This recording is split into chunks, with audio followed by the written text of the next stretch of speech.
Hi, hello, good morning, good afternoon, good evening, and welcome back to day 2 of the VESL Apex one-off.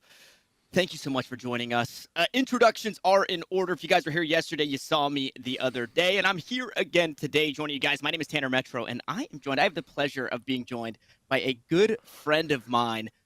If you guys don't know, we go way back. We go back before the name that he goes by now. We go back to when he had a name that nobody knew how to pronounce, so we had to shorten it just a little bit for our smooth brains. I'm joined today by Keg. How you doing today, my man? I'm feeling good, Tanner. And look, we've known each other since before I was even born. We go way, way far back, like you said. But this is my first time casting Apex. This is our first time working together in a different game. And so, Look, man, you got the entire steering wheel in your favor, and I'm very excited to go on this ride with you.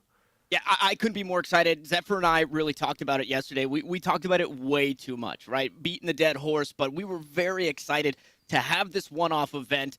Most importantly for it to be, hold on, I'm doing my ventriloquism bit for a second. There we go. I'm back now. Hi, hey, hello.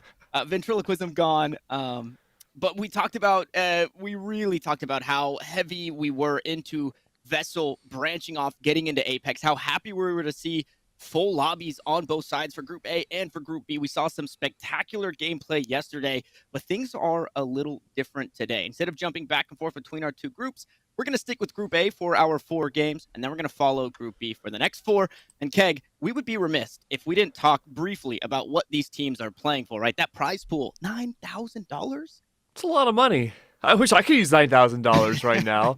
And look, all these players absolutely could use the $9,000 as well. And when it comes to, schools and like Scholastic Esports, it's really important. A lot of the times when it comes to these schools, I personally work with a lot of schools in California when it comes to high schools and middle schools.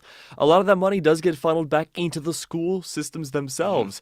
And there's a lot of opportunities to stay, whether you have a STEM program or a STEAM program, that the active esports, whether you're playing or you're a coach or whether you're on the commentating end like us, provides a lot of opportunities for students to have great careers in the future. And look, you and I, man, we've been in this game for so long that we know how many condensed and compacted skills you have when it comes to esports that you have to learn in order to succeed that you really don't get anywhere else. Yeah, and we've got a lot of teams repping their set specifically. We've got teams like RCS Bulldogs. We've got early College East. We're going to see a couple of those teams playing here as we take a peek at our flight path and we look to jump into game number 1 of the day. We've got 4 on the docket here for Group A. And we get started, as always, on World's Edge here, Keg. Yes, World's Edge. I mean, it's a map that everyone, of course, knows, but these early drop-offs are going to be a little bit scattered. I like this. That means you have time to gather your loot, you have time to set yourself up, and not a lot of early contact from the looks of it. But look, I got to look at this, man. Right side of the screen, we see Fresh Boy and company landing somewhat near the rest of these teams, especially Reno and Co. I feel like there's going to be a lot of action there early on. Yeah, Reno and Co., that's Malice and Shahala landing there in Geyser, and this was a point of contention the other day. This was a spot where 3 teams were falling, and they were duking it out. And just around the corner, over there at Big Mod, they do have themselves Imperial Howl Lovers. So that obviously that skirmish is going to happen in Geyser, and we'll see if Imperial Howl Lovers can get themselves over there to try and clean up on the way out. As we jump on board with Sun Valley Goats, we saw them a late game finish. Unfortunately, things didn't go their way, but I believe they finished in a 2nd place on Storm Point. When we talk about World's Edge, though, we absolutely have to talk about Imperial Howl Lovers. They were able to get not only the first win of the day yesterday, but they found themselves 29 points. Kill participation through the roof. Imperial Howl Lovers is absolutely one of those teams that we're peeking at today. Well, hey, if we want to talk about Imperial Howl Lovers too, we look at both A groups and B groups. They've had the most amount of points out of every single group from yesterday. Now, were they almost edged out by another in Group B? Sure, but in terms of Group A, they are by far and away ahead of everybody else. The only other team that kind of comes close in Group B is going to be Val Apex, and even then, we won't be able to potentially see them for a little while now. Early loot does happen, though, and this is good. I do like the Bloodhound that we had seen earlier. A lot of good early info gathering that could happen. But right now, again, just searching for more loot and waiting things for the mid-game before those circles drop down. Now, Tanner, my question to you is, how do you feel about flying? How do I feel about flying? Yeah, where would you go in a real-life flight plan zone if you were to drop down? If I was... Now, are we talking about... if I had to fly and we were flying over World's Edge, or if I just was very high in the sky and I could Apex glide to anywhere in the world. Ooh, those are two really good questions. I would say if you were on Storm's Edge, what would you do? Okay, so if I was here, I like Overlook. That's my spot. It was very hectic yesterday. I don't want it to be hectic, but it's nice. The loot's okay. Not a lot of people want to fall there. So if it was up to me, this is for me and my rank squad. Overlook is our spot when we play on World's Edge. Now Storm Point is a different story because you just have way too many places to choose from. See, every time I play Apex with my friends, they always hate me because I just want to land immediately where the most amount of people right away are. Like, I don't care if I only have a pistol, and speaking of which, yeah, there's a little bit of problems right now for Reno and Co., but I just want to go down immediately where the action is. Now, Tracer Pants does fall, and that's not a great start, but look at this. Reno and Co. still looking for those early fights. They are able to put that action down, but again, early loot, not the best in the world. A Sentinel in hand, maybe go a shield on the other way, though. It's going to be a bit of a struggle in the beginning, though, for Reno and Co., but they may have the chance to back away. They don't want to get third party, potentially, and they just want to make sure they can keep themselves alive for the long game. Yeah, it looks like Grape, unfortunately, running into a disconnect, so can hopefully get back into the lobby. If not, then Malice and Shahala here are going to be down to just 2. Reno going to look to play the door. Revenant just on the other side. That's a pretty scary sight to see. Now the door play happens. Stick with the Arc Star, though. That's going to be good damage, but I mean, they're back into the corner. Keg, unfortunately, only 2 remain stuck inside this house just outside Overlook, that POI that I was talking about, and they'll be able to top themselves off, slow things down for now, but I can't imagine they're getting out of here. Yeah, smokes are down, though. Good way to evade if you're Celine, right? Shields in their way. Now, there was that disconnect, like you mentioned, so this is a good beginning, at least for this team. But even then, though, it's going to be more of a struggle. It's going to be the Apostopas right now trying to stop their way. They're getting shielded down. It's not looking good. It's a full-on chaotic skirmish everywhere. A first big one, nonetheless. And Reno's on an absolute tear, just murking down everybody. This is such a good start. Oh, and so they don't know what's happening right now. The Apostopas are like, wait, what's going on? We got 2 knocks. Where's the third? What's happening? They are going to eventually find this finish, and then they're probably going to go hunting for that disconnected player, but this right here is a tough way to go for one of our teams that was putting up points yesterday. Malice and Shahala being eliminated early in this one. That one definitely stings, and all we get to do is watch from the POV of Lil Grape there, who is still tucked away, but not going to be able to do too much. So good KP right there. These were our 2 teams that had fallen into Geyser, and for the Apostopas, they just continued to chase Malice and Shahala. Were able to eventually collect on that chase, and now they get to reap the rewards. And we'll see. We'll see if they find that third who is tucked away, or if it'll be the zone that eventually gets Little Grape and clears that team. And you know what's funny? We had seen when Grape first disconnected, right before the skirmish started, that while they're tucked away, one of the players at Apostopas ran right past them, but it was such a dark corner that you wouldn't think to look there. But that was a really good initial beginning there. And Apostopas, they found themselves so far in this tournament sort of in the middle of the pack in terms of point gathering. So such an aggressive start here is going to be really good for the long run. But speaking of the long run, though, Pure might not be able to see that too much depending if they can get out of this engagement. They do run out of shields, they do get the battery back up, but the Bloodhound in hand for Napster could give some really big information gathering to turn the tides of battle. Yeah, this isn't necessarily a fight that the Green Hope Falcons need to take, right? No. They're sitting pretty. They're not being forced by the zone just yet. It does look like they want to continue trying to fight this MIA squad, who are going to back up for now. Mochi will need to use some of those cells to top off. We'll see if they continue to hold this choke point. And I mean, with a couple of spotted pings there, they understand that a team rotating over from that skyhook area, maybe not where you want to be now with a third party looming just around the corner. So they will back away, head inside the tunnels themselves. And, well, so does Green Hope Falcons. They also head the opposite direction, just trying to avoid the conflict for now. Yeah, we saw Ninja on the kill feed there, just absolutely tearing it up, and so is Mama Go Loco as well. There's been a lot of action happening on the map here where these choke points are not necessarily working out too well for a lot of these teams. It's been a lot of anchoring capabilities, and frankly, we're still fairly early on into the matchup here, but teams are starting to hunker down now. Mama Loco and company are in such a good spot here, covering down this loose that even Beast of the Hunt here with the Bloodhound might be able to find some action, but these next few big gunfights that are going to happen could very well determine the entire game. Now, Mama Go Loco, good shots early on. Can't quite tell who's on the other side of that tin, I suppose, wall. But then again, like you mentioned before, Tanner, not an engagement Mama Loco necessarily needs to take, and they do come up ultimately successful into the next one. Yeah, and, oh! What is Hold this? up. Wait a minute. Low Okay. Grape is back, baby. Okay, so Malice and Shahala, they're back in it, but the teams that were fighting just on the outside are champions. It looks like Pain, one of our players, or one of our teams, top-rated teams, the second place in points, as you can see at the top there. They've been taken out by champions. Now Malice and Shahala, some way, somehow, they found a way to reset. Lil Grape coming back, gets the team back online. A bit of a scuffle as they back away to try and reset themselves. And I believe it was I want to say kill leaders, but also points leaders. I believe it is, yep, Imperial Howl Lovers just on the other side. And this is, quite honestly, one of the scariest teams. It doesn't look like they're going to push the envelope here. Oh, no, never mind. I lied. They're waiting for the scan. Now they've got the information on the scan. They're going to get some extra utility or extra resources out of this care package from Germ.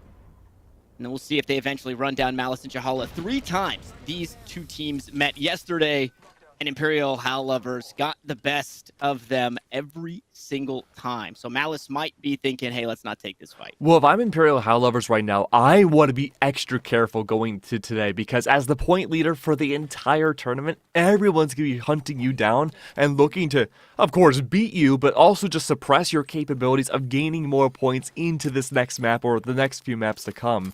So even though they're the leader right now, they have every capability of slipping away, especially with Group B. Once we see the two merge, having those opportunities to maybe not have such a strong lead as they do now, they have to play this really safe and really just go for the long-term win. And we get to take a peek at Gaussian Surface, who've hunkered down inside the zone. One of a handful of teams that are running that Watson, so they're able to get those pylons out inside. I believe it is that, maybe that Dorito building. Oh? Yep, I think they've been spotted out. So they no. Imperial Howl Lovers know, hey, this is going to be a tough spot to get into, but let's see what we can do with it. Germ on one side as Momo comes the other. He's the kill leader in this one, and he is sending heaps of rounds downrange inside the bubble. We will go and try and fight this one out. The pylon's going to allow for the shields, but that shield's for everybody, and now the knocks start to come through. And Arctica Banana, the first to go. The rest will follow. And it is, I mean, we just went back to page 1 of World's Edge, and we read through it once more, and it's the story of Imperial Howl Lovers wiping up the lobby. And I said, look, if I'm Imperial Howl Lovers, I want to play this safe to make sure I don't lose any bodies in round 2, to make sure we have that longevity into the rest of the game. Not quite the case. Still, finding perfect opportunity off a Bloodhound scan to remove a huge opponent against you gives you so much extra loot and really sets you up for that end game. Now, things are not looking good for Anthony and co. They have already, again, one person they need to use Recover, but even then, it's not the end of the world, or so I hope. You have the Wraith, you have a lot of capabilities of getting out if you need to, and really just controlling those fights on your own. Plus, Ultimate in hand, you have a lot of escape options to just hold still and tidy, and look for those ways to respawn your teammate. Yeah, we're seeing today, too, a big change from yesterday's pace. It's a lot slower this time around. Still 14 squads remaining. Teams a little less scattered, a little less spread out. Fresh was one of those squads that we saw rotating through this fragment monument area. They were doing so a bit spread out, and they ended up getting punished for it. Now it does seem like they are fighting for the building, though. Gemini looking to get aggressive, trying to play the ropes here, but lost sight of his target. Now the Sentinel and handle, see if he can land any shots there. As one of 8 Watson mains, one of our Brawlhalla players as well here in VESL, is the only one that stands for his squad. And it looks like he's low on meds. He's got one more shield cell. He's going to go ahead and get that up. So 50 health on the armor, but that's all he's got to try and fight this 1v3 in this building, Keg. And well, here comes the fight right to him. Oh, he's not long for this world. Yeah, it's not good too either. It's Mavericks. They weren't doing too hot so far in this tournament. They've been towards the bottom of the list. They have to make sure they can stay alive here, especially Watson. Last one for the group. Needs to not only survive this ordeal, maybe take out somebody, escape not only the barrier, but you have to revive your teammates too. That is a lot you have to deal with, and it's just seconds of time. But the kill feed completely explodes everywhere now. And everyone trying to make it to the third ring. A big struggle as of yet. The fat now Tanner being trimmed just about everywhere we can see. We're heading towards the end game now, and I like this. This is a very similar poll to the games that we saw yesterday. We saw another Outlook finish. Yesterday's game a bit more on the northern side of things as Zone 3 continues to close in, and this is not one that you want to be caught in, which is why I think we saw that kill feed explode quite a bit. Players hanging out a little too long, as we do see a finish there. Malice and Shahala with only Unstoppable Kin standing here. Lil Grape is resible, but oh well, never mind. I spoke too soon. Not in a great spot. Players still around the corner. Only one remains for Team 3 here. Malice and Shahala, and I hope for their sake that this is not Imperial Hell Lovers on the other side, but I think it is. I see those red Evo shields, and I immediately think Imperial Hell Lovers, and yep, it's Jack the Ripper to get the job done, as he always does. He's stolen that kill leader spot from his teammate Momo. Now we trade ult for ult, as this fight is not over yet. Yeah, I mean, look, the number one team we have to look at right now is still Imperium Hell. They are looking just as dominant as they have the last few days. Of course, no more fights. Mama go loco. Can they secure it? The answer is yes. Beast Rim falls. Explosions everywhere. Smokes aiding the cover so well from Imperium, and especially for Mama go loco. They can escape, use their Bloodhound scan, and they find yet two more. This should be another squad wipe. Yeah, that's a tough pill to swallow. We also saw Champions, our team of two. They get eliminated. Anthony goes down. Sunrise Gaming, also a team of two. They managed to pick up a win on Storm Point yesterday, but so much going on in the spot that they thought was going to be safe. They thought they'd be able to find refuge here in the tunnels underneath Overlook, but it doesn't seem to be the case. Ben Skadoosh tucked in the corner. He's got a Miracle to try and provide some sort of suppression. Has the smokes available as well, but it looks like they might just want to continue fighting forward. They have not conceded this position just yet, and at the very least, maybe they're hoping to coexist. Oh, look, Tanner, look how small that circle is now. This should only fit, like, maybe 3 teams at most. And like you'd mentioned, the underground area was supposed to be a big choke point for refuge, but with those smokes down, waiting out the camp to loot crates this late into the game, that's really scary. Ultimates are on board now, too. Good ammo drop coming out from Momo. That's going to provide a lot of great loot in such a small circle, but as we head back over to Ben Skadoosh, they're really trying to camp out anyone trying to rotate through the tunnels. Have they found anybody yet? Well, kind of. They had the loot box for at least one dead body, but even then, they haven't been able, well, they're maxed out on their equipment, I suppose. They haven't been able to find a whole lot. I really just want to keep an eye on Imperium Hal. They've been the ones seeking out all of this action super early on. Another Bloodhound scan does find one. Good for Mama Loco to isolate yet another player. They have the high ground position. This will be tough for anyone to compete them this early on without the use of an ultimate. But in case there is some sort of big opposition, Mama does have the Bloodhound ult to work with here. Can it be used? Not yet. You want to save that for as long as possible into the very last late game. Possibly when there's only 2 squads left to make sure you have that maximum information for the advantage. And they understand too, right? Momo is the player that's making sure to feed this information to his team, because the spot that they're in, it's a great spot. They're inside the zone. They've got a bit of that high ground on top of the cliffs just outside that tunnel opening. And they also know, because of that Bloodhound scan, that there's only 2 players behind them, right? So the idea or the threat of a backstab is not as high as maybe a team of 3 sitting down there waiting to take those ropes up and catch somebody off guard. So a lot of information tossed on over to the team. Shout out to Momo playing that Bloodhound and getting those scans on the team of 2. So we've seen a team of 2. We've seen a team of 1 as well. They're just Superman, I suppose. I got 1v3 everybody. You know what? Just give me the entire lobby to fight up against. I mean, if that's not a flex, I don't know what is, but certainly that's going to be very, very difficult when you get this far into the game. I mean, we saw Speedy Dolphin, right? They're on the Skibidi Snipers. They were struggling for a while here, and in fact, we can maybe see them try to solid snake their way up the stairs. Now, they haven't had the best time when it comes to amounting points so far this tournament. So the longer Speedy Dolphin can stay alive and deliver those cards to the beacon and bring their teammates back, they should be able to have the better performance than they've had pretty much all of this tournament thus far. But Seb is in the same exact position too. By themselves, alone, holding down on the outer edge of this gigantic circle. Well, I suppose not so gigantic anymore circle. He's really just trying to fish for someone rotating back over, but a fight already is abound. Has to run away, uses smokes for cover, tries to back off once again, completely away. Barriers on the other side though, has to go for the shields just in case. This is a very, very bad spot for Seb. Anywhere you go, you're guaranteed damage up against you, but they just barely inched out their way from the other side. Of course though, Seb being trailed into. I believe that's Skinny trying to take them down right on the other side. Again, not many places to go. You have to watch out. Tries to run away. Can Skinny get this? No, and it's, oh no. It doesn't seem like Seb is long for this world, Tanner. They try to smoke once more, but can they get away?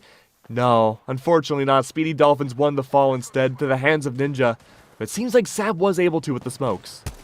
Yeah, MIA also getting hurt here. They're taking that fight over to Imperial Howl Lovers. Now Rams, the team that was running down Skinny Dolphin, is taking that fight with our leaders. Red shields on both sides. Ninja the only one on purple. So if anybody was to do it, this is as fair of a fight as it gets. Drone is out.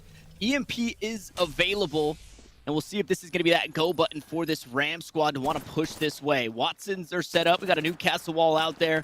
And right now it's just surveying the area to see what information you can have. That stings a bit. You have a little bit of time before this next zone moves. Well, actually, I say a little bit of time. It's starting to go right now, and you don't have your drone. So that EMP is going to be absolutely useless here. So you can't chip away at the shields of the 3 teams that are remaining before you can look to get into a fight. And well, now guess what? Other ultimates are starting to come out here. High ground now for Jack the Ripper as well. 7 players left in the lobby. Every person that goes down, you need to trim that fat. Seb, alone for the group, finally gone. These should be big squads left for both of these teams. There's explosions everywhere. Like you mentioned though, Tanner, there's red shields in the hands of all of Imperial Howls. They're looking pretty good. Full health, full shields, going into what should be this final fight. Crossing the shield though, there is Miracle. Hiding below. Maybe able to get the snipe down, but discovered the shields is in the way. Everything's there, not long for this world. Once more, 6 players left. You have Mama Loco up top. That's half the lobby on a single team. And they're using the high ground to their advantage the entire time. Choosing wisely for their fights. That's yet another gone. Mama Loco, good for, what, 7, 8 kills? It's going to be Imperial Howl once again as champions. Once again as champions, they walk into the lobby to get us started, and they win game 1 once more.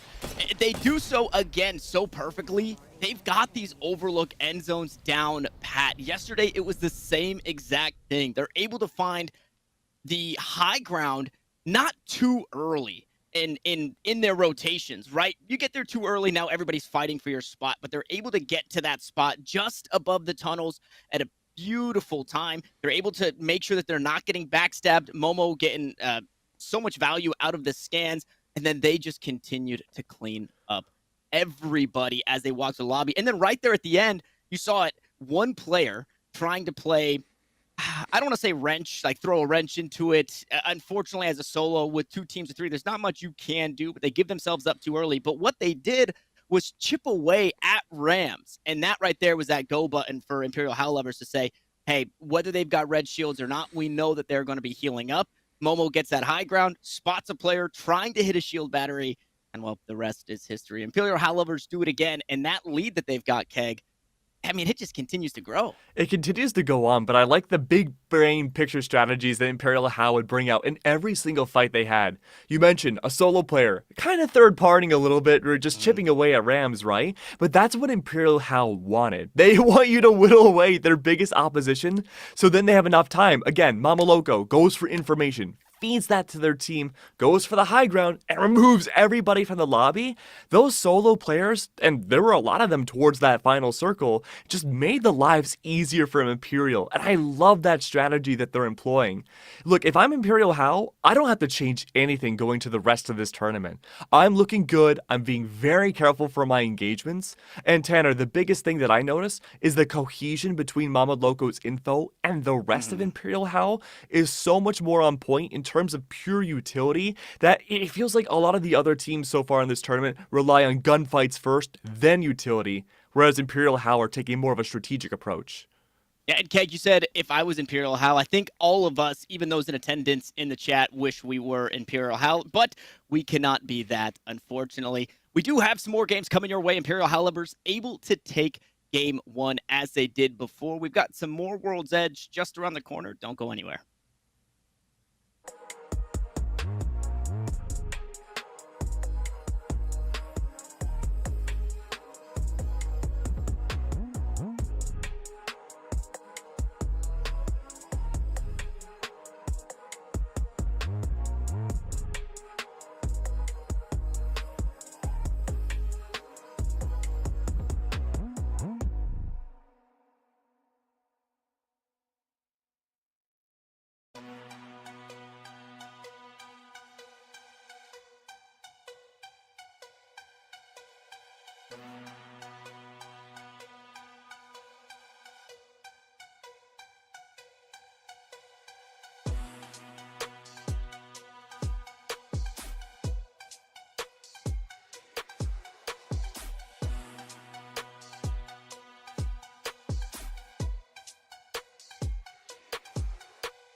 And we are jumping right back into the action. Game 2 just around the corner for the VESL Apex Legends one-off.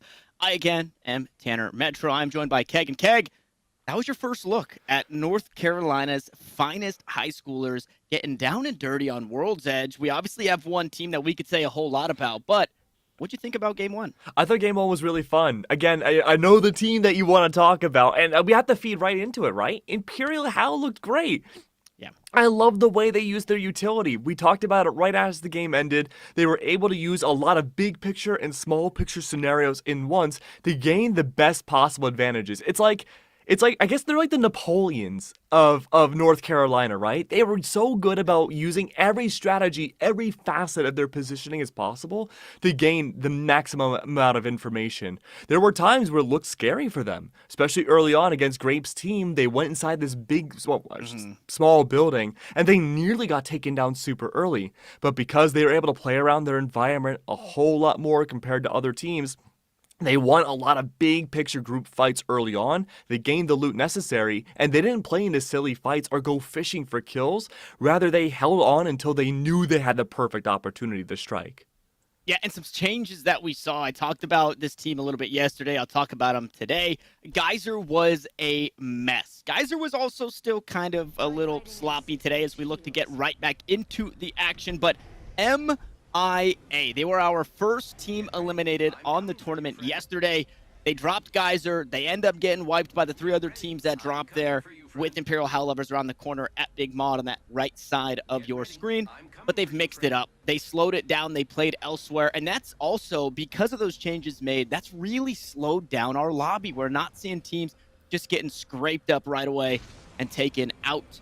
Now, what I would like to see is, I guess the question that I pose now is, who tries to slow down Imperial Howl Lovers? Because if you keep letting this team drop mod, get the best loot that they possibly can, and then kill their way through the game and eventually win it, that 40-point lead between Pain and Imperial Howl Lovers, that is probably a lot higher now, is only going to continue to grow, right? Somebody has to try and take that stand to get them out of the lobby early so they cannot continue to accumulate 20 points a game. Well, that's what we said going into game one today too, right? Is that, okay, if I'm Imperial Howl, I want to play super slow here. I have such an incredible lead from day one. I want to maintain that lead, but honestly, the way they played it, where they went slow and ramped up towards the very end of that game, was super smart. They guaranteed themselves a good placement. They got a lot of early and pretty easy kills, all things considered, but if they want to keep up that momentum, again, I don't think there's really much they need to change. So, yeah, I agree with your question. There needs to be a team specifically set out as their objective to remove Imperial Howl from the server as, like, the initial fight. Of course, as I say that, though, kills are already happening elsewhere, and so that's not a great start for a team that isn't Imperial Howl, I suppose. They're just going to leave them more powerful on the table as we continue on, but Auto Turret's laying down fire everywhere. Yeah, Auto Turret, that being one of those players from that Pain squad. So in second place, they do want to find some early KP and then find themselves deep into the game as we jump over to Trials and we take a peek at what early College East are trying to put together. We also saw Proto getting in the mix, fighting a little bit here inside Skyhook, and I believe it was Super Bat Kid that eventually went down to that. So RCS Bulldogs on the back foot already. Maybe a little bit too much bark and not enough bite, as we'll see how they manage to escape, or if they manage to escape Skyhook. And this was our team that had the DC previously. I believe Lil Grape was the third for this Malice and Shahala squad, and now they are down to 2. And they took an interesting approach. They said, hey, we only have 2 players. Let's just fall to these bins. We're just going to get what we can and hope to make the best of this, right? You can't claim a POI as 2 because obviously if there's any sort of contention, you're going to be put in a bad spot there. So everybody forced to slow down quite a bit here in game 2, with whether it be through DCs or contests that didn't go their way in game 1. I mean, also keep in mind, too, that this is $9,000 on the line. You want to play it slow. You don't want to be overly aggro. You don't want to no-brain W key into any one of these circles or to a POI that you could definitely lose yourself into. Plus, if you're down a player this early on, right, you have a great advantage to chip away, like you mentioned, a lot of team damage in that final circle. We saw a lot of that towards the end with solo players or maybe even some duos where they were able to just hide away and look for ways to backstab a lot of these teams facing towards the bigger opposition. That might be the way to go, especially if you're Spicy Pepper here. Both of your players are now gone. You have some moderate amount of loot, but not really enough to write home on, and certainly not enough to solo an entire lobby with. At this point, all you can really do is hide and pick up the scraps of lost gunfights. Yeah, this is a rough spot to be as I take a peek at the points that we've got. So to start the day, we had RCS Bulldogs in the mix right there in 10th place with 14 points. South Mech on their heels also with 14 points. Ghazi and Surface at 13 and the Rams at 12. So that right there is, you're a couple placement spots away from making your way into top 10. And I don't think we've mentioned it yet, but that's what these players are playing for, right? That $9,000, that doesn't get divvied up today. The top 10 teams between yesterday and today, between our two groups, Group A and Group B, are going to make that final lobby for Championship Sunday tomorrow. So for Imperial Howl Lovers, they're doing all right. They could slow down. They could take it easy for the next couple of games. But for the squads that I just mentioned, they have to pick it up because it is neck and neck between those teams in anywhere between, I would say, 8th place all the way down to 14th place. There's only a 6-point divide. Yeah, and look, this is not a game of winning right now. It's a game of getting close to Imperial Howls. You want to put that threat pressure on them with their points as soon as you humanly can. And so, while they're pretty much guaranteed, I feel, to get into that final top 1, maybe top 2, 3 teams into each game, you really want to make sure you can secure yourself as one of those 2 or 3 teams as well. So right now, again, you just want to make sure you can stay in that top 10. Make sure anything you do can work out well. That being said, though, things have gone to a complete crawl. All these teams now looking to get those POIs, looking to find a proper position to get good loot to go into. But outside of Imperial Howl, Tanner, what teams do you have on your radar that you think could pose that opposition? Yeah, Payne showed us a really strong performance on Storm Point yesterday. We haven't quite seen that strong performance here on World's Edge, although we've seen some of their players, Auto Turret being one of them who goes down in the kill feed. But that is a squad that is in 2nd place, but one that can put up strong numbers in way of KP and position. And speaking of KP, yep, Imperial Howl Lovers, they are just hunting for KP here. Not only are they looking to take 1st place in dominant fashion for Group A, but I would imagine they're also looking to play spoiler for some of these squads. We see MIA get taken out of the mix here. They have 25 points right now. And, it's your 1st place from being dropped down from, it looks like 4th place all the way down to almost 10th place. So going out early in this one stings a bit. They'll have to pick it up as we move over to Storm Point. Meanwhile, for South Mech, they were on the cusp. They're one of our teams that were tied at 14, tied for that 10th place spot at the start of the day. So we'll have to continue to pick it up there. Placement points, obviously, going to be what you're hoping for, but I think your second hope is not to run into this team if you're one of those teams on the cusp. You see Imperial Howl Lovers, you go the other way. You see a team that is eliminating everybody, moving from the southeastern part of the map, moving northwest. You avoid that team because that's Imperial Howl Lovers. Oh, absolutely. And, with the way Imperial Howl Lovers are playing this early game, they're looking to get rid of those single-player squads so early. They don't even need the loot, really. It's just there to farm the points. And so if you're feeding the machine right now, yeah, you want to avoid a squad of 3, obviously anywhere, but you want to avoid Imperial Howl Lovers if you can help it. And again, a lot of these players with 1, maybe 2 players left now, really being just victims of these absolute oppression everywhere you look. And now ults are being built up everywhere for these remaining squads. That's going to make things a lot more scary. Okay. Bryson.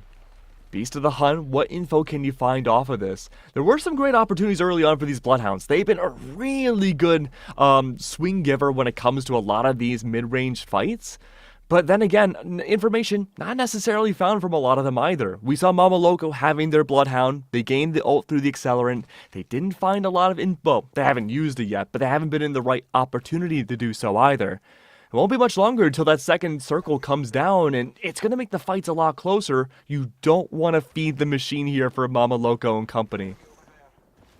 Yeah, Jack the Ripper has consistently been one tier ahead when it comes to those evos with his team. So he is looking to earn that team MVP spot. This Momoloko looks to get aggressive, finds a knock onto Rory. Oh no. EMP though, this will slow things down for just a second. That shield that I talked about for Jack, it's completely erased, but allowed enough time to get picked up here. And, well, a Jack on the other side. It's Jack the Bird who looked to go for the revive on the lifeline, but Rory will eventually get finished off. Jack will follow in Stebs.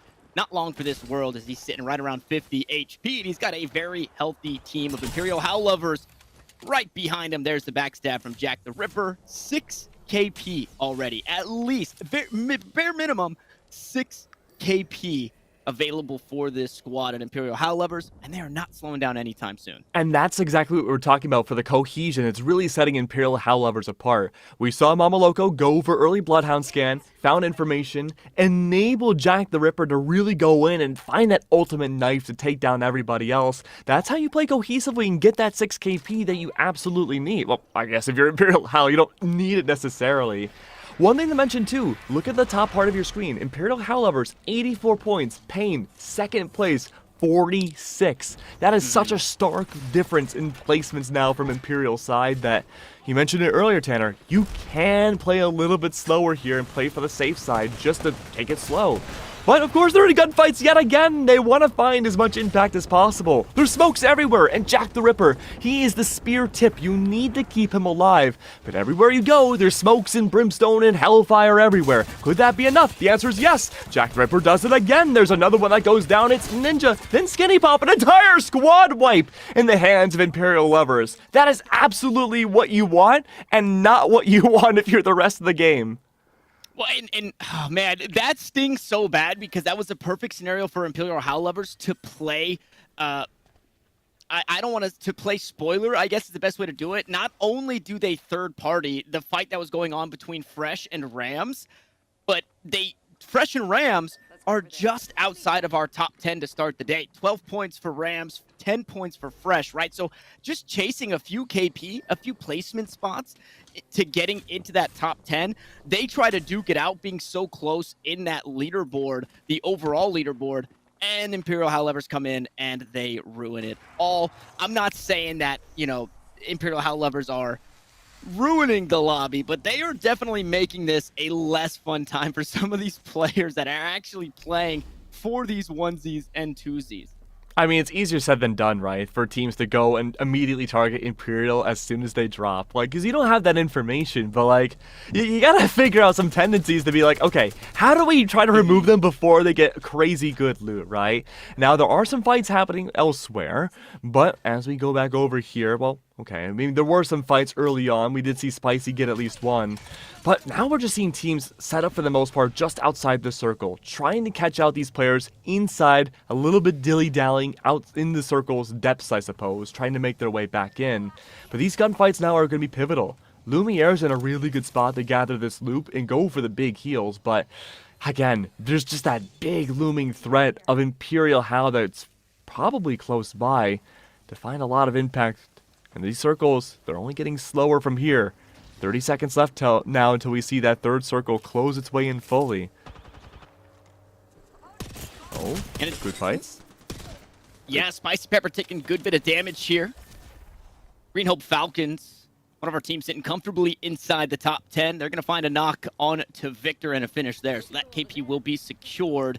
Unfortunately, this is a very scary spot to be. RCS Bulldogs, they're hunkered down, right? They understand that this zone is going to be pulling this way. They've got a nice setup for it. They've got that rampart. They're continuing to make cover for themselves. But we just saw Green Hope Falcons kind of having that same idea, that same thought, and they've got the Watson, so they're going to continue to play this edge as well. Meanwhile, Fresh just hope to find themselves some placement points, but they've been scanned. And I don't know which beast is on the hunt, but it's hopefully not the one that I'm thinking it is for this squad. And okay, it is. Never mind. Imperial Howl lovers, they are just, if we're not watching their POV, they find a way to get in the POV that we are watching. They're attention seekers, Tanner. What can we say, right? And as soon as I saw that B scan go down, I'm like, oh no, it's begun again. But there is Pyrocon too that does have their ultimate. They go for the scan themselves. I think they may have just detected all of Imperial Howl. And now, at some point, we'll be looking at their perspective again pretty soon, I'm sure. Watson's using this opportunity to go for the escape. Yeah, I would too. You're one player left, and as we get into the mid to late game now, this is where you want to go for that chip damage to help a lot of other teams secure yourself a better placement. You cannot fight a direct gunfight anymore, and neither can Anthony. The shields are gone now, health being affected. Now, EMP is looking decently good, but you're down below at a big ground disadvantage. EMP 2, as I just mentioned, was perfectly fine until they lost their shields, and from the looks of it too, might lose their life from a knock. Tracer already falls. Epic Bryson's in such a good spot. These Bloodhounds have been tide turners for every team that's been rocking one, and the res up above, there's no way you can counter that. Yeah, the Opstapas playing the high ground there, and it just was not possible to push into that. So back into the tunnels, a team will retreat. It's unfortunate. Both of these teams have to move. Champions, obviously, on that low ground. The Opstapas on the high ground. We'll see how they make their way through this. Beast of the Hunt still available for stick, so should things get dicey, that ult is available to allow for a skirmish, and it seems like they might just need it here. Scan goes out, spots a few players around the corner. Meanwhile, we've got another squad here in Green Hope Falcons playing just on the outsides of these rocks. So the zone did not pull their way. So that team that was also setting up with those ramparts is going to be forced to move this direction. And now everybody converging. Oh, no. Oh, unfortunately, the Mavericks, they get taken out. And it's, well, you guessed it, Jack the Ripper to eventually do it. Now we'll see Green Hope Falcons try and catch a team on the rotate. They might not be safe in this position here. Spicy, we're gonna get some ordnance damage. Now players coming from the back side. And wow, great damage here from the car. Forced to reload. Nemesis as the secondary. And the res to come through. Hey, that's why you bring the Newcastle in. Get your teammate out of dodge. Green Hope Falcons. Another person falls. Plor just looking to play backstab. As he backs away, he's got the full shields now. We'll see if he pauses to top himself off. Meanwhile, Sunrise Gaming also finding their way into the mix. So with the riot drill, gonna force him off this position. Beautiful shots there from Joshi. And that will be the end of Sunrise Gaming as they go out in 7th place. Joshi and Lumiere, though, now put in a tough spot. Gunfights everywhere now. Just inside the circle. Look how small it is. This is the more even. I think this might be one of the most even circles we've seen so far this tournament. There's no real big advantage in terms of the environment for any player. But Jack the Ripper, every so often, just keeping an eye on the kill feed. Seeing a double kill now from Jack the Ripper, and it's the entirety of the kill feed in his favor. That is gigantic. But even then, though, red shields now for the favor of Imperial How, setting themselves up the same exact way as they did last game. They try to disengage now. This is a good start for themselves. They're inside the circle, they have it secure, and they're looking to scout out the perimeter for anyone trying to rotate back in. And guess what? They find yet another. What can they do here? Probably everything. What does Mama Loco's information look like? They don't even need it. There's a single box that the entirety of the enemy team must be using for themselves.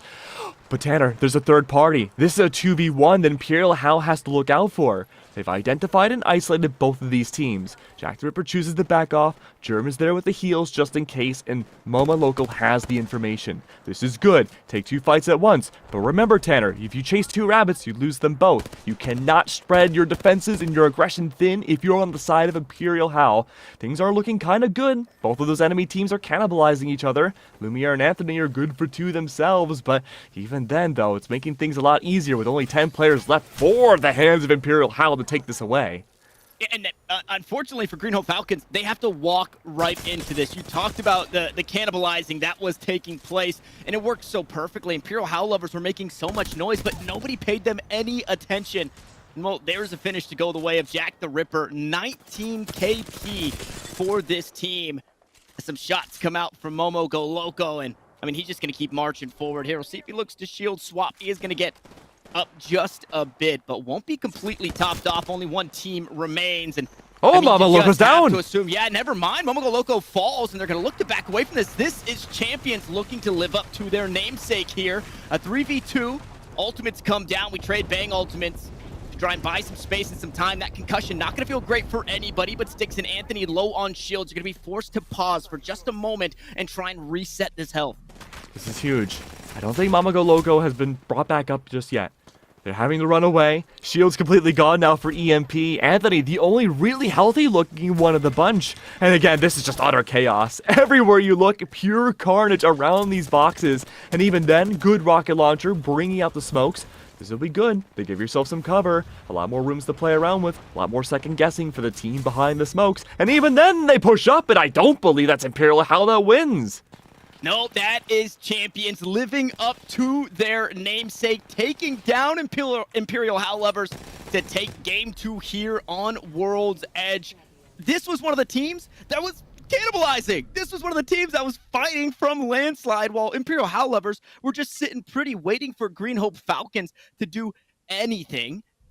And they're able to capitalize. They're able to find a perfect knock. They punish the over-aggression from Momo Go Loco. And then with that, you said it, Momo never got picked up. Instead, they get pushed by, I believe it was Styx with the Mastiff, who finishes the Bloodhound. They eventually find that knock onto Germ, and then they close it out. Jack the Ripper not good enough there to 1v3. Although we've seen some crazy things from Jack themselves, it is not going to be the 1v3 for the win.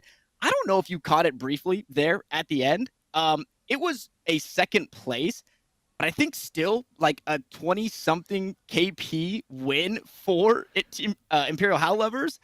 So even when you beat them, Keg, you don't beat them, right? Yeah. I mean, I was going to talk about outside of the KPs, right? Let's pretend that's not a factor for a second. Yep. It definitely felt like that final circle was a lot more even than game 1. Because what happened with Imperial Hal is that they were able to, again, play with their environment more. They found a great position on that final circle where nobody else was. But because this final circle was at the bottom of a cliff, everyone was on even terrain, there was no good places to hide.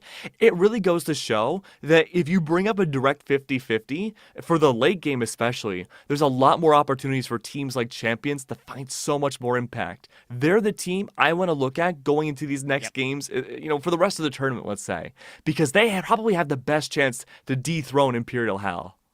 Yeah, in a pretty decent spot in the leaderboards. They came in, it looks like, with 40 points on the day. So Champions live up to their namesake. As we do look ahead our next couple of games, we're going to be flipping the script a bit, and we're going to be jumping into those Storm Point games for Game 3 and Game 4. And all of that comes to you right after this short break.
Welcome back, everybody. We had an amazing first 2 maps so far for day 2 of this tournament, but VESL, it continues on. Imperial Howl, they looked amazing. They were dethroned just for 1 game, but guess what? Like you mentioned, Tanner, they don't win, but they kind of win at the same time. They are still maximizing their kills every single game, but now that we swap maps, I'm wondering, is this an opportunity for a new star to shine?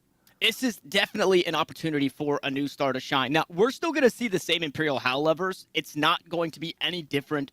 They're going to fight a lot, and they're going to continue to fight smart, which is what we saw on both maps. But what escaped them yesterday, much as I guess it did today, was going back-to-back. They weren't able to do that. And Stormpoint, their placement looked a little different. They weren't able to find themselves in that top 3, top 2, or even winning a map on Stormpoint. This is a map, because we're changing the script so much, it's a map where other teams get to shine a little bit more. And one of those teams is Pain, our second place team, who I don't know if they're still there after those insane World Edge maps that we just saw, but Pain is going to be putting up numbers again in this one. We can absolutely expect that. And then Sunrise Gaming, some way, somehow, were able to steal away a game as a team of 2. So when we move over to Stormpoint, it definitely changes the macro for a lot of our teams. It comes to life quite a bit more. Although you would expect it to be on World's Edge because that map has been here since the dawn of time, Stormpoint definitely breathes some life into our teams, and they need that because a couple of teams, again, are still chasing that top 10 spot. Now, in your opinion, like, if you want to go up against Imperial Howl right now, like, very first engagement, what is the best opportune spot to get, like, the best loot possible? Well, so there are a lot of great POIs. Every POI here is incredible. I think the scary thing is, obviously, you don't know where that zone is going to pull. So I like to fall down to Beast. I also like to fall Zeus Station. The difference on Stormpoint is there's not a spot that is as direct as Big Mod that is going to be uncontested and is also just your one-stop shop to go find a purple prowler right off the rip, right? Big Mod allows for the best loot, and it was going uncontested every single time. I think 4 times in a row it went uncontested on all 4 maps for them. So they're not going to have that same success in finding, a Big Mod spot. But this map, Stormpoint, it has been such a breath of fresh air. Once it was introduced into Apex, and now with the changes to it, because there are so many POIs that you can just get such good stuff. I mean, you see it here, right? This is down Beast. A gold helmet already on your Bangalore. You could probably toss that over to your Bloodhound and Sticks, then you're having those scans up. So Champion's already putting themselves in a good spot falling here. Yeah, this is really good too, as you mentioned. But I like this setup here too from Tracer and Co. You have the Watson, you have the Bloodhound, so you're looking to play specifically for the late game. Like, you're looking to play specifically to hunker down once you maximize your loot and play, I would say, anti-Imperial Howl lovers so late into the game. But, we have a little while before that happens. But because this map is a little bit more fragmented, yeah, there should be more opportunities early on for more players to step it up and show, that they have what it takes to bring out those very even gunfights that we've been able to see that Imperial can lose those 50-50s a little bit more easily as time goes on.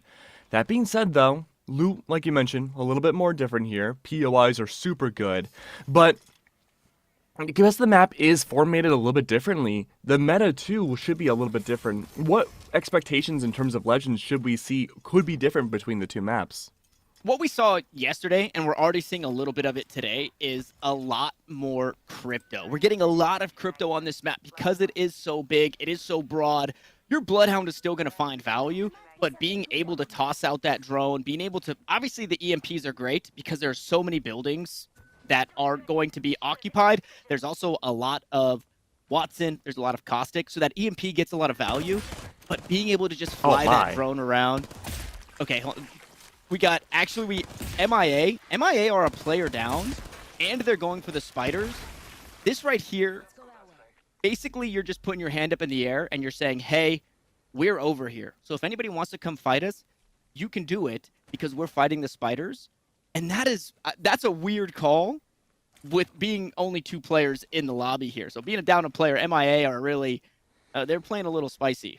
I mean, if you're down a player, like, now is the best time to go and call for those fights, right? Like, you want to make sure you can try to maybe contest somebody who's playing over ego or over aggro super early, that maybe they don't have the best weaponry or armor straight away, right? But it is a risky call no matter what. But the issue, though, is that you're two players. You're going to have more and more of a difficult time as the game goes on. You want to try to maximize yourself now.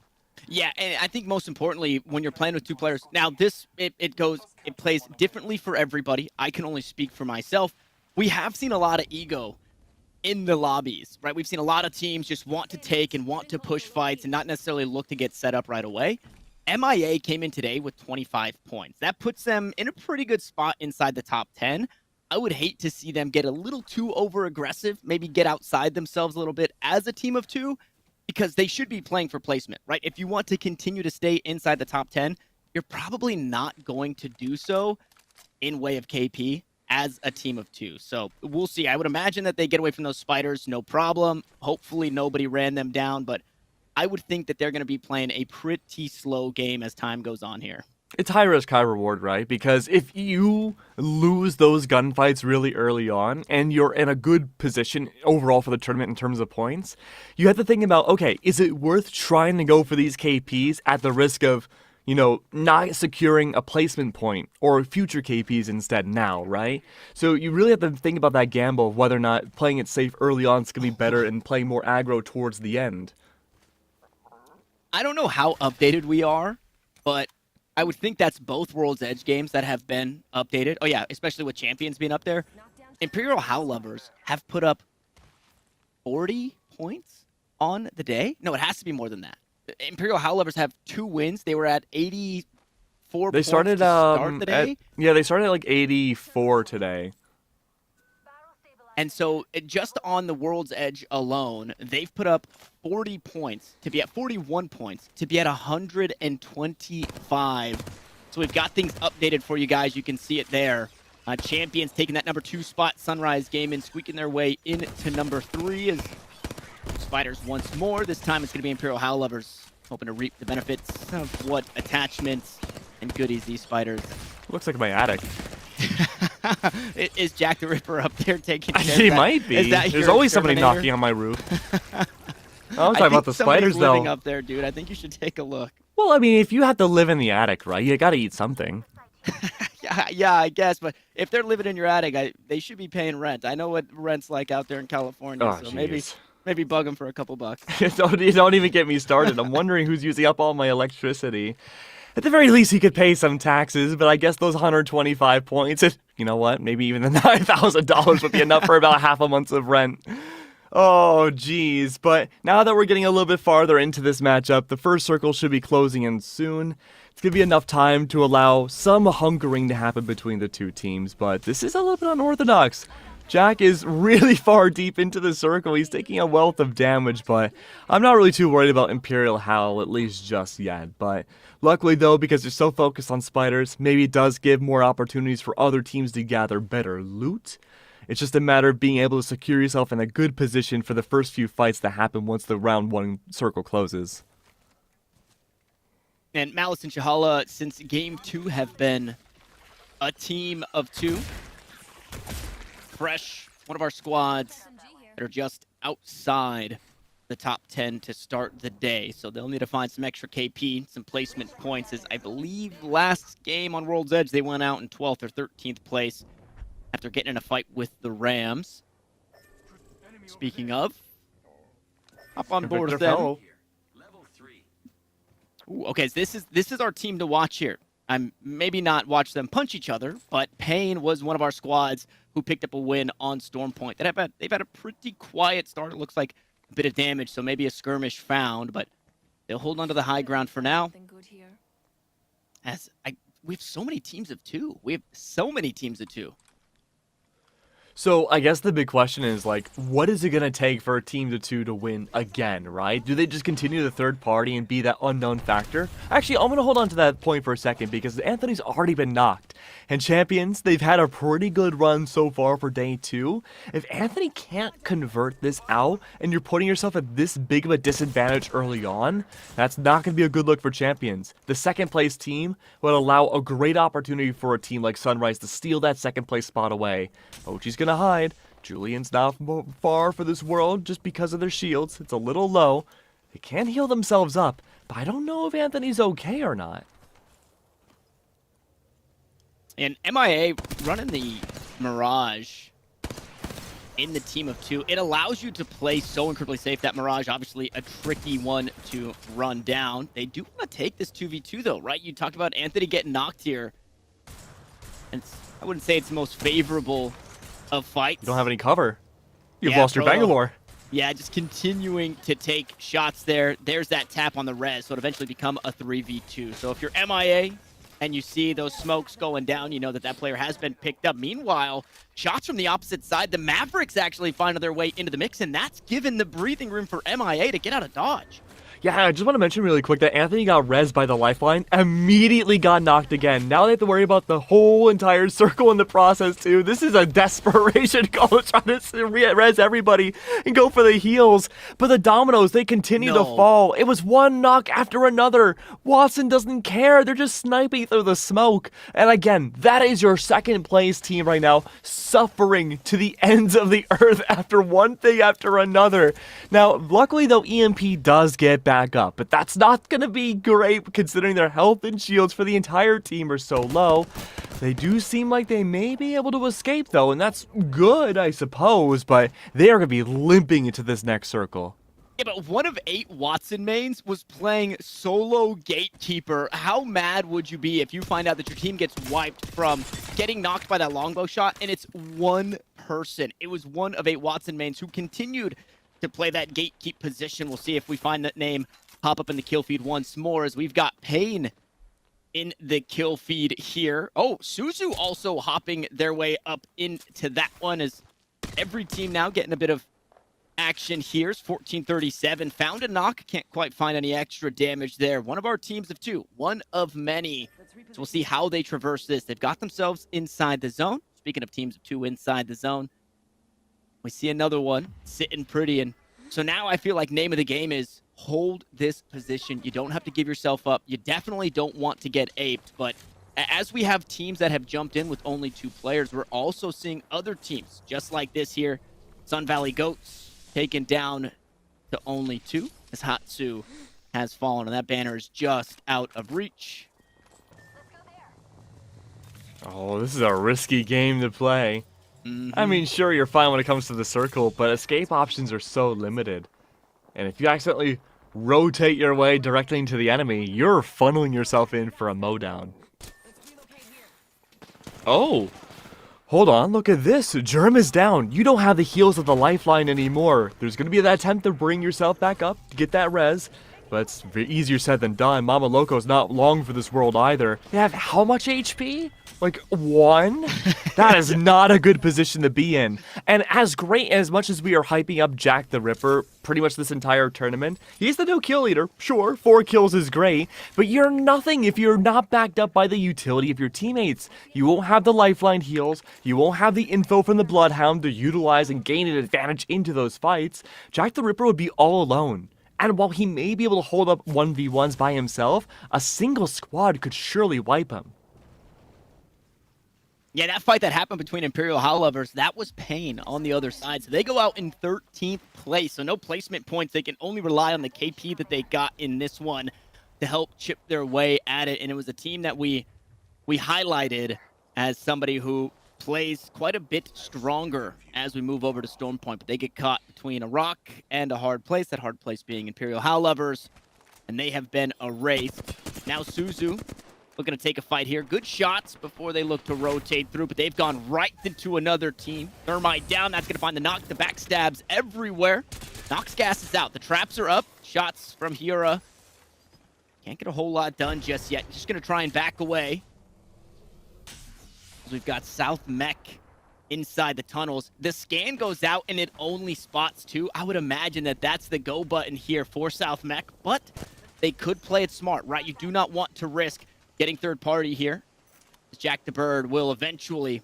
Well, Jack the Ripper helped for 1. Jack the Bird peeks out and finds that finish onto Suzu. So they've been eliminated in 12th place. And Imperial Howlevers, they're not done yet. No. Great way to get the full res on everybody. Shields are back online for all these team members as well. Early shields though, damage applied to Germ. This is a really good opportunity for whoever's like up against Imperial to get rid of those heals. Again, the team formation from Imperial has been so great. A symbiotic unit. But if you remove some of the gears, the whole machine doesn't work, and that's going to make things a lot more complicated. Battle of the Jacks, at least it was for a little bit. Jack the Ripper's good to remove Reno. Of course, though, Mama Loco. They're doing good, but they're trying to find information here, and they found quite a bit through it. So not on the other side, though. Battle of Information completely spotted out. These battles, though, are looking great. Bangalore smokes go down. Should be enough for coverage, but Jack the Ripper's up above. He loves vertical positioning because he can go and get the drop down on you. He's great for this, but he's in a 1v2. The punch doesn't work. He's taking a wealth of damage. Shields, not long for this world, still maintains his life, tries to protect his teammates, but Germ and Momo are also in a very bad spot. Now Sonar's out. Jack discovered. Is he knocked? No, not yet. But Germ, close to helping out. This is the battle of the Jacks right now. Who can the better Jack be? Jack the Bird, still hiding inside this small little compound, has the advantage of huge amounts of cover, but not verticality. Luckily, though, it seems like almost everybody disengages. Rory, on the other hand, though, wants to continue these fights. But it just seems like a complete close-off here. Right now, Jack the Bird and everybody inside this building have the best possible positioning you could ask for. And it's full red jerseys on the outside. Imperial Howlevers take down a team of 2 in Malice and Shahala. They also take down champions right after that. And then eventually South Mech look to play spoiler, but it's just a second too late here. Nade comes out, finds good chip damage. Thermite will keep this team at bay in Imperial Howlevers. Now they'll have to work their way through this choke. It's a scary spot to push in, but they'll do it just like that. 1 to the left, 1 to the right, and now they look to take the fight. And it's only blue shields on the opposite side. Longbow shot does not land. Just for the top, bolt in hand. It's red shields, and well, it's a teammate down. It's a red health bar. Rory's heart about to meet that same fate. As we go knock for knock, a 2v2, but it's still the healthier squad being Imperial Howlevers. Here comes an EMP from the outside, so the shields are there. That a concussion as well. A tap on the res. This is ring 4. This is not where you want to be as Skinny Pop looks to play spoiler here. Imperial Howlevers have done so much in this lobby, but a win on Storm's Edge, or excuse me, Storm Point will escape them once more as the Rams come flying through and they walk away battered and bruised, but they've taken down the lobby leaders and they stand 1 strong. I mean, absolute chaos inside that building. This is anybody's game now. Lumiere and Co. A really good position. Healthy as healthy can be. Perfect scores across the board. RCS, they're looking fantastic to maybe close this game out relatively soon. 6 players left in the lobby. Not much left. A full squad to boot. You have half the team right there in your favor. I don't think there's a complete squad anywhere else in this lobby. So, as long as you can keep yourself alive and not over-aggress, you should be good to guarantee a huge placement and a lot of KPs. It's 3 solos. Oh, no! And then it's RCS Bulldogs. That's it. That's not even a third party. That's a 1, 2, 4 party. No. Yeah, our solos 6 party. need to come together. They need to come together and try and work through this. So it's Rams, it's RCS Bulldogs. RCS Bulldogs sitting the prettiest. Mavericks also down to their last, that being 1 of 8 Watson mains. And then I'm not sure who that last solo is, but there is one more out there. Oh, man. Oh, Watson's there in a good spot, though. Them and Rory. Now, South Mech. Yeah, Pathfinder won't have as many opportunities to chip away damage against RCS Bulldogs, but the Wraith might be able to. That could be a really good position, but look at this. Absolutely locked down. You couldn't ask for a better position again for RCS. They want to play for the win. Keg, listen, if What's they up? do not win, things went catastrophic. I don't even think that's a possibility, Tanner. There's no way they don't win. There's no way they don't win. Lumiere just allowing the player to rotate. going to allow that to happen. Now into a safer spot on the opposite side. Oh, never mind. Not much safer. Kraber in the hands of Joshi is going to continue to chip away. It's already bad enough that you're a player of one or a team of one. But now your resources being hindered. Oh, jeez. Wait, are they No, so don't eat each other alive. All three solos are fighting each other over there, I'm pretty sure. You won. You won if you're RCS. There's no way. You are inside of a fortress. There's no way you lose this now. Wait, what just happened? Okay, so Rams got the reset on their team. I'm pretty sure Ninja just went down and got finished. So You're right. It was 6 players before. Now it's 7. Now it's 7. So Rams have a team of 2? If my math... Good. That's the only way you could break the defenses here for RCS. Okay. And even that's a stretch. So South Mech, the Pathfinder. Israel eventually goes down. So there should be one still standing for Rams. So they somehow find a reset, but it hasn't gone their way. Skinny Pop is back in the fight. The heals aren't the best. The ammo, it's there. It's all right. I would imagine that Skinny Pop is going to rely on that Mastiff more than anything.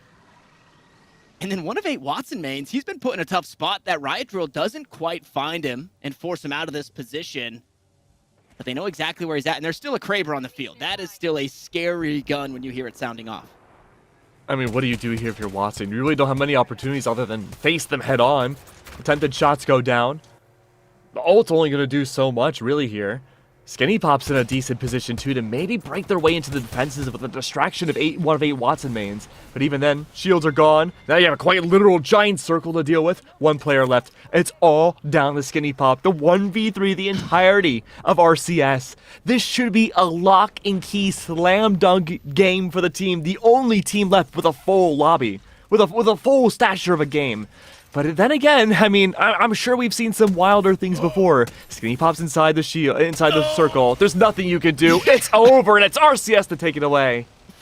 Yeah, RCS Bulldogs eventually get it done. I mean, a great play from, I think Israel was our remaining player of the Rams, able to get the reset, but then things got a little awkward behind those trees. They were forced to give up their position, and then slowly but surely between the Kraber and the G7 Scout, they were starting to lose out on those members once more.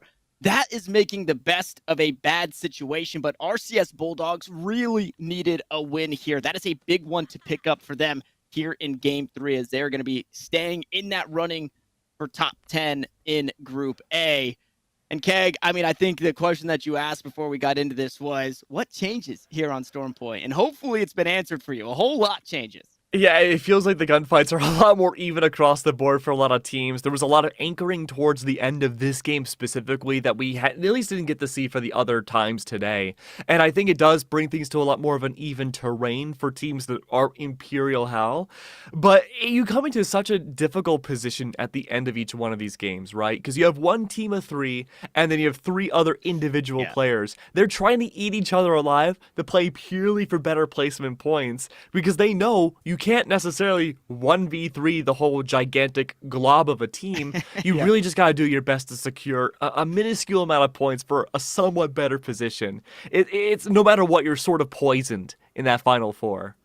Yeah, so not much for those teams there. Again, RCS Bulldogs, a team representing their set. They do get the win here in Game 3. But for Group A, we've got one more. We head back out to Storm Point for Game 4 as we wrap things up for Group A just after this.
Hey guys, I hope you didn't miss us too much. Welcome back to the VESL Apex One-Off Tournament. I'm Keg and this is Tanner.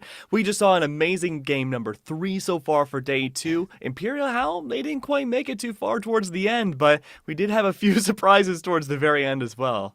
Yeah, that we did. We had a handful of people stuck between a Rock and a Mad Maggie, I believe a Lifeline, and a Rampart. It was basically a sure win for all RCS Bulldogs, although we did see a hero res from the Rams. They were one player left. It was Yisrael, the Crypto, and then out of nowhere, their whole team was back up. And unfortunately, they didn't stay that way, but they do eventually do enough to claim that second place. But we have seen some different teams at the top. We see Imperial Howlovers, I believe, falling right around 6th or 7th place. And we saw teams like Pain being taken out at 13th place. Obviously, we have a lot of teams at 2, so it's been a struggle for a handful of these teams. But another shout out that I have to give is, how about 1 of 8 Watson mains? This guy went from being a gatekeeper for, I believe, champions as they were trying to push through the zone. The only person alive on his team, by the way, to being one of the 4 teams alive at the end. I don't know how they managed to do that, but hey, you got to give hats off to the Wraith mains. I mean, look, if you're a Group A player right now, you have Imperial to worry about, and they're way far ahead in terms of points. Really, it feels like right now, if I'm like 1 of 8 Watson mains, I'm playing to stay alive, to get better placements for my team, to fight for second place. That's the best you can really do. Yeah, that is the best that you can do, as we do have game 4 just around the corner. We're headed out to Storm Point once more, and although Imperial Howl Lovers are sitting at the top, they're going to be A-okay. They're probably already planning their championship Sunday. Now we get to pay attention to the teams that were on the cusp. I think we can get eventually, if not for everybody, Keg, an updated list for us, because we've seen the top 3. We love to see the top 3. Don't take the top 3 away from us. But now it's time to pay attention to who is 7, 8, 9, 10, 11, 12, 13, right? Sitting right in those numbers. That's where things are starting to get scary, because from Group A, you got to make a top 10. So whether it be placement points, whether it be KP, now this is the last game. This is your last chance to inch yourself into that top 10 to continue playing throughout the weekend. Yeah, and going off of what you were saying, this is a position right now for a lot of these teams that the scores are close enough that it could really fall any which way. It's really game dependent for a lot of these teams. If your team goes down super early and you can't get that score not KP, if you don't get those score points, then you could very well be flushed out of top 10. But if you're a team that gets a lot of KP but also goes down early, that might just be enough to inch yourself into tomorrow. So, still anybody's game outside of the top 3. We'll have to wait and see how this all plays out, though. A lot more spread out than I feel it normally is for these teams. This is looking like it should be a slower game, Tanner. Everyone wants to respect each other's space early on because they know what's at risk of this final game. Yeah, absolutely. And although space being respected was the call, it looks like we are still going to have an early contest. So we head out to the northeastern side of the map here. Look, go big or go home. Yeah, sure. Go big or go home. Green Hope Falcons, they're teetering just above 20 points at the start of the day. So they're going to look to get looted up quickly, try and find something comfortable to fight with, and we'll see if they look to fight that team that has contested them here. Yeah, I think they're trying to scout out that team right now. Haven't been able to find them just yet. But as long as they can capture all this loot early, there isn't a lot they should necessarily have to worry about. Look, if I'm here and I'm trying to find an enemy early on, I want to pick up as much loot as possible and throw whatever I don't need away. I want to starve my opponent of anything to possibly take me down this early on. But it looks like, though, other player hasn't been found. Maybe choosing to disengage. A lot of great early loot to come through as well. I mean, look, the ult accelerant as well. You want whatever advantage you can get super early. Yeah, and the two teams here, it's going to be Green Hope Falcons and Goshen Surface. One of two teams is inside the top 10, at least started the day inside the top 10. I don't have that update just yet to see where we're at. The other, that being Goshen Surface, we're just outside the top 10 starting the day. So this right here is a big start for this Gaussian Surface team, and we'll see if Green Hope Falcons look to play spoiler on what could be their run throughout the rest of the week. And for now, it looks like they're just going to bide their time. Maybe they're chasing a few points as the day has progressed. Yeah, it's a little slow in the beginning here. Both those teams, they were inching close around each other. Not to be found, though. Pegasus? No, not much just yet. But now, Tan, I have a question for you. As our resident Apexologist, which map do you prefer more? Okay, so now are we talking about only the competitive maps that we're seeing between World's Edge and Stormpoint? Yeah. You know, it's hard not to say. Hold on, I'm gonna hold that thought because we're hello, it finally has begun. Into the mix. Yep, absolutely. We get the Revolt here, so some extra shield for Antarctica Banana. Things looking a little frosty.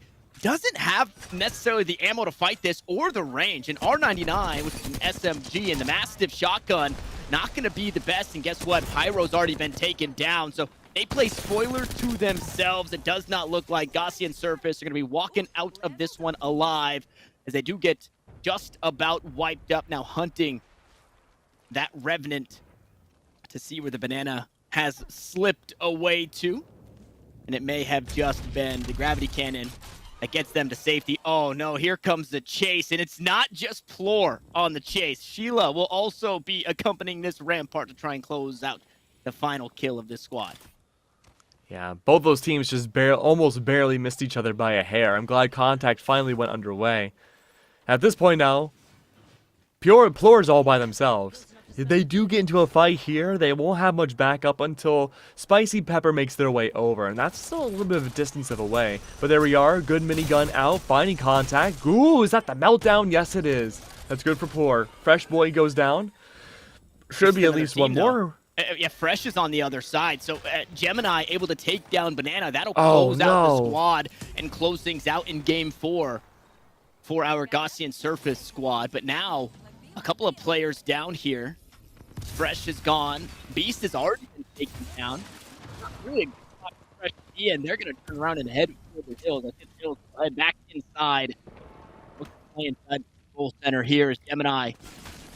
Hoping to Fresh. No, wait, Fresh Oh, no. chance to reset. So was Rez, but so low in HP.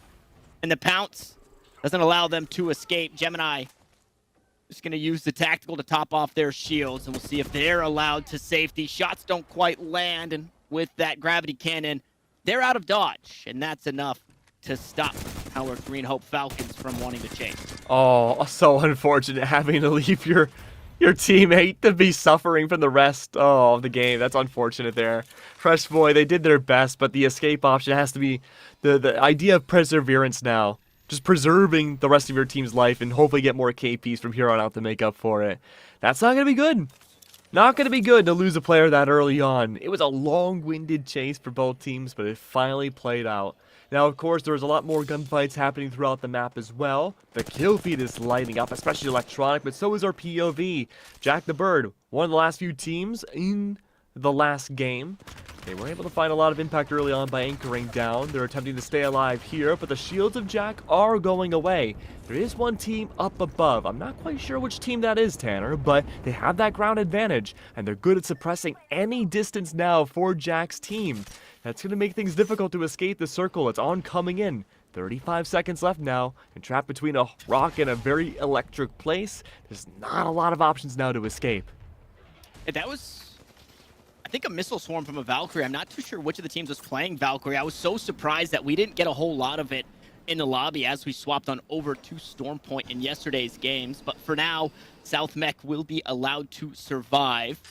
Okay, and I love this. This is Malice and Shahala. They're playing the Valkyrie in this team of 2. I believe they were playing, it may not have been them. I thought maybe they were playing it's escaping me, the Mirage previously, right? In a team of 2, it allows for a sneaky res. Mirage is kind of tricky to hunt down, but now they're playing the Valkyrie, which tells me, as a team of 2, they're looking to play placement, right? They want to be able to get themselves out of dodge should they need it, but they also want to be able to rotate quickly into the zone, hunker down, and just play for these placement points. Now the Rams, one of our squads that finished top 4 in the last, actually finished 2nd place in the last, thanks to the resurrection from Israel and the rat prowess of Skinny Pop.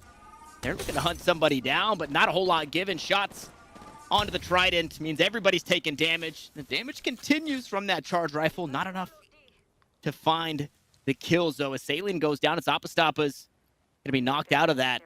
Now, will they hunt it down? The Rams really looking to continue this aggression from last game into this next. Gunfights everywhere now. Big hills, not a lot of space for cover, just a gigantic bend, but even then, it's only Phoenix that is unable to do much. A great way to get around. There should be a good surprise opportunity against the enemy team. It's a gigantic boulder to work off of here. Should be able to catch out the rotates, and they do. Armor, shields gone. Phoenix, still great. Not a lot of damage applied. Only a single point of shields lost. Not too terrible, all things considered. Plus res available, the EMP is out. Not a lot of electronics that can be used, and the Bangalore smokes makes things a little bit more difficult. But there's that escape option. Up the giant rope we go, up into the sky. A great, again, way of getting out of this fight and playing for perseverance. Yeah, a team that says we don't need the Valkyrie. These evacs are going to be enough. So they do make it out of that fight, which wasn't going to be a fair one. We saw that Sheila ramping up. We saw the cover being created as well.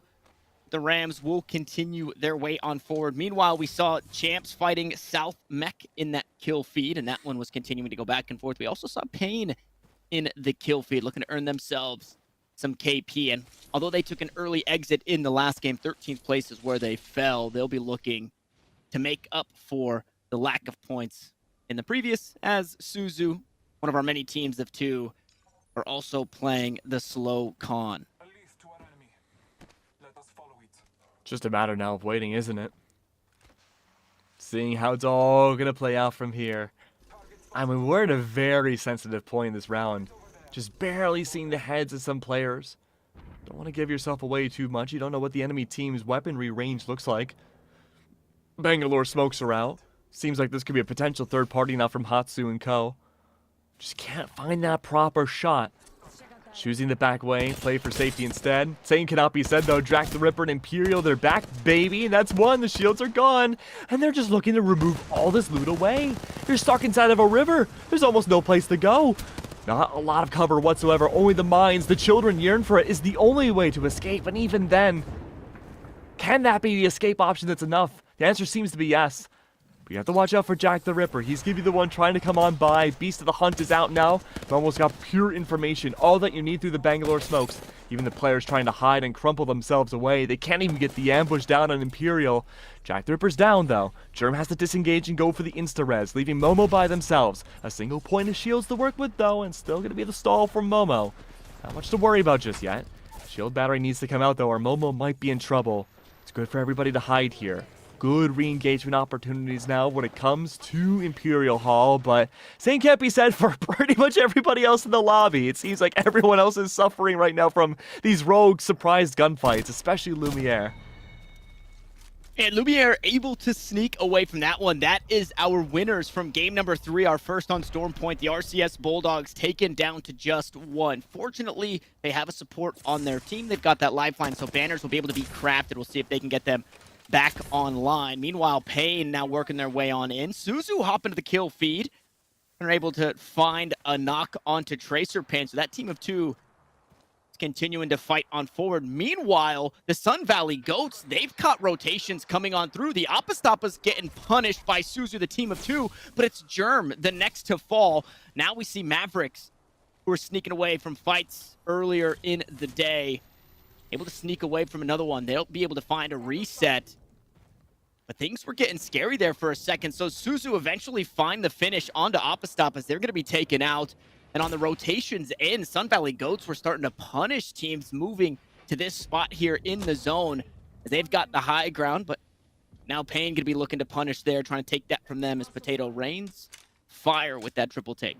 And this is such a different pace than we had seen in the first 2 games today, Tanner, where everyone tried to anchor down starting at the beginning of the mid-game. Now we're just seeing much more aggressive, brawly, poking gunfights left and right. That it's going to make the endgame for these teams a lot more difficult and not nearly the same as we had seen, again, 2 games ago.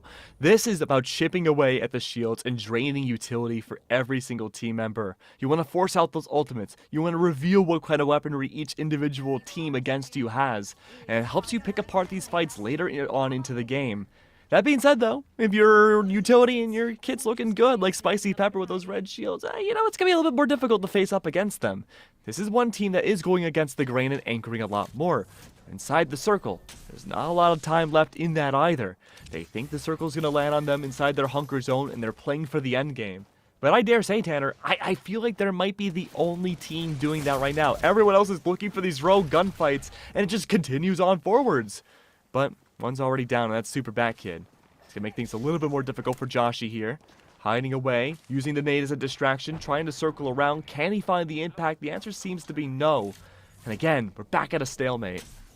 Yeah, Pain have also been forced into an awkward spot. So as champions that were taking the fight against the Game 3 champions and RCS Bulldogs, and it looks like that one continues to go their way. As I say that, though, Super Bat Kid gets finished off. Joshy finds a knock onto Proto, so things looking even in that fight as rotations have been made for the Sun Valley Goats. Alvarez and friends find their way on in. Lumiere finding the knock on Anthony, and the champions are actually on the receiving end of a butt whooping from the RCS Bulldogs.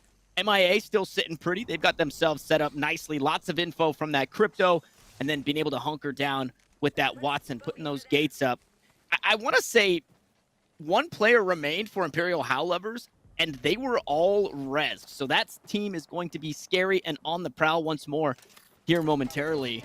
As we get a peek at early college East, we're going to hop away from them real quick as Pain look to get themselves back in the mix. Kill leader here in Toxic. Beast of the Hunt is on. Scan is there. Information abound, but they're fighting low to high, and it's just so hard to do that. And look, if I've seen anything from Star Wars, I can already tell you that's not the best position to be in whatsoever. Zotic, though, does make it work. Electronic completely removed from the lobby now, and Jack the Ripper knocked again off screen. This is good. As long as you can pierce these defenses and rotate around, you're the distraction, and Zotic is going to be the one to end it all, hopefully. Scan, though, from behind. Overwhelmed, though. The enemy team can't do much. Auto turret falls. Oh, what is this? Finisher? Beautiful. A good way to end it all. That's going to be Imperial Howl gone seemingly from the game. But at the cost of what? That's your teammates gone if you're Zotic. There is that res. And Potato, maybe not long for this world, still continuing to go on for these fights. I believe that's Mama Loco up above. Zotic needs to play safe, though. Has their ult available. Mama Loco's the only one left alive, and Imperium Howl is forced to tuck tail and run back away. Now, we did see those reses before. This will be difficult. But Imperial Howl, they are the #1 team of A group, and they could be able to bring this back. Yeah, Momo Loco, their efforts all for naught in finding the res on both Germ and Jack, and then that falls short. I'm wondering if Pain were able to get the res for their Swan, right? It was a lifeline still available in Exotic, and a player down, a banner to be recovered. I would imagine they've been allowed to reset. Meanwhile, Green Hope Falcons, they're still doing all right as well. Lots of kills, lots of damage between these three teams. That being Pain, that being Green Hope Falcons, and then obviously Imperial Howl Lovers. And it seems like they're going to be just out of reach of a reset there. RCS Bulldogs stuck in a sticky situation. His ordnance going off around him. Couple of hits there on the ultimate. A bit more there from Joshy, but as they push in, Super Bat Kid gonna be taken down. Lumiere also receiving some damage, and Joshy's continuing to push forward. He might be biting off more than he can chew. The team starts to call him back, says, hey, we need to reset, but it's not because we don't want you to push forward, it's because we're getting shot in the back. So what is the response here? 1437 finds a knock onto Rams. Movement, no way, it's just too much. The knock comes through, Julian the Carrot falls. Seb will also follow here. That's early College East trying to get something done. A 2v2. The finish should come through. Seb, unfortunately, can't stand any longer, so no call-out still to be had, and a reset has been made. Super Bat Kid back up on their feet, and they'll be topping off as well. Yeah, they're looking to set themselves up to go against Plura at the end of this game. 17 players left alive in the entire server. Things are looking scary for a second. All-out carnage everywhere. Now, Seb does need to get revived. It's just a matter now of hiding away and making sure you can bypass this circle and stay towards the end game. Now, remember, there was that lockdown from Plura and company. They should still be safe. At this point now, whoever has the most amount of numbers, they should be good for the absolute end game positioning. Plura and Co., they choose to escape. They're not hunkered down like I said. They have to reposition again. Set up. So much utility and resources wasted away in a spot that won't be used in the late game anymore. 3v3 for two major teams left, and gunfights are still happening. 14 players left now. You have to wonder, where are these singular players at? They're hiding somewhere, waiting for these triples to move around. Yeah, that they are. Green Hope Falcons were hoping to clean something up, but in doing so and rotating into the zone, they've opted into the low ground. They can create cover for themselves, sure, but what more can they make? They have to open up their own opportunity. Shot in the back, shot in the front as the Sheilas go out. Ultimate comes through from Napsta, but he's going to be taken down. Joshy going to find the knock there. The RCS Bulldogs still fighting into this one. Dark Hole is out. Throwables just behind it. It's frag grenades galore here for Spicy Pepper, as he's the only one that stands. Good damage onto one. A knock and damage onto the next, but that would be at the very least a 1v2. Not a situation that they want to try and fight into, so instead we'll look to find the res, as Momogo Loco still alive in this lobby, keeping the hopes alive for Imperial Howl Lovers. If they found themselves a 4th place, it's Suzu to go out in 5th. And RCS Bulldogs, they get another reset. This is a tough position to be in. Super Bat Kid and Co., they're looking solid for that 2nd place spot. Plura had everything locked down, but they were forced to move, and now their team has been essentially all but wiped. They are able to keep it alive for a little bit longer here. A battle at all fronts now for Joshy. Shattering their wrists, moving around so quickly, looking for any sort of information to engage these fights. Locked down, hunkered through these electric barriers. People like Momogo Loco still relatively unknown, attempting to buy more ammunition. You're playing for the late game here, the long con, but not much time left. These shields are breaking down faster than they can come back up. Rockets are everywhere, and Super Batkid's forced to run away. No shields are left now. Lumiere, a wealth of damage done. Knocked down. 2 knocks now against them. Josh is the only one left. He's the only one trying to find these shots. The headshots, they're not enough. And now, very little shields left. The HP starting to dwindle away. The forces of the enemy are upon you. Now you have no more shields. Still trying to fight for survival. The knocked shields are out. Pure carnage happening everywhere. Nobody has shields anymore. And through it all, Spicy Pepper's losing their HP. They're fighting the ultimate front, but it's a losing battle. All the while, still, some more unknown players have yet to be discovered. Maybe Mama Go Loco's still around. I don't know, maybe. But through it all, it's just pure carnage. This is what war is like. And Zodic, on the other side, still with shields, wants to go for the 1v1. Can they use it for survival? No, not just yet, Tanner. Multiple knocks, multiple deaths, and Mama Go Loco a single spray away from falling. They have so little HP left. 4 players left. I think they're the only one left to guarantee second place. And they are! Momo Go Loco secures second place, but a team that we mentioned earlier in the day, it's pain to get it done in Game 4. A huge pickup as they lost their second place spot, but they continue to show prowess here on Storm Point. As we finish Group A, we will tally up those points for you, and we're going to be jumping hot as it can get. We're going to be jumping over to Group B to see how things are shaking out as we jump on board with Weather Shark. Unfortunately, 2.5 are, well, just down to 2, and now make it 1, as they won't have a third in this lobby. And with 11 squads left, Weather Shark can really only hope to go out in 11th place. Not quite recovering that banner just yet. Zone at their back. It's only round 2, so they can opt into fighting for a bit longer, but a 1vx situation, and Weather Shark is well away from the ocean there and cannot breathe in the air of tons. One of the squads that picked up 2 wins in day 1, and we'll see if they can go ahead and continue that streak as we move forward here in day 2. 28 players left. We're coming in towards the late game now. The Watson Pathfinder combo I thought was interesting, but I guess we'll never see it go to full fruition.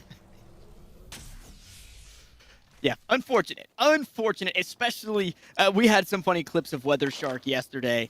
Mostly of Weather Shark dying yesterday, but they were still funny clips nonetheless. So they've been taken out, go out in 11th place. And as I mentioned, this Team 15 here, Tons, a squad that, well, they got tons of points. You can see it up there at the top, wow. 74 points. Dreamy Bulls just behind them with 73. So a competitive first and second place here in Group B. And Tons looking to get some more. KP just around the corner. They're wanting to fight for it. And Bangalore Smokes provided a great escape option, of course.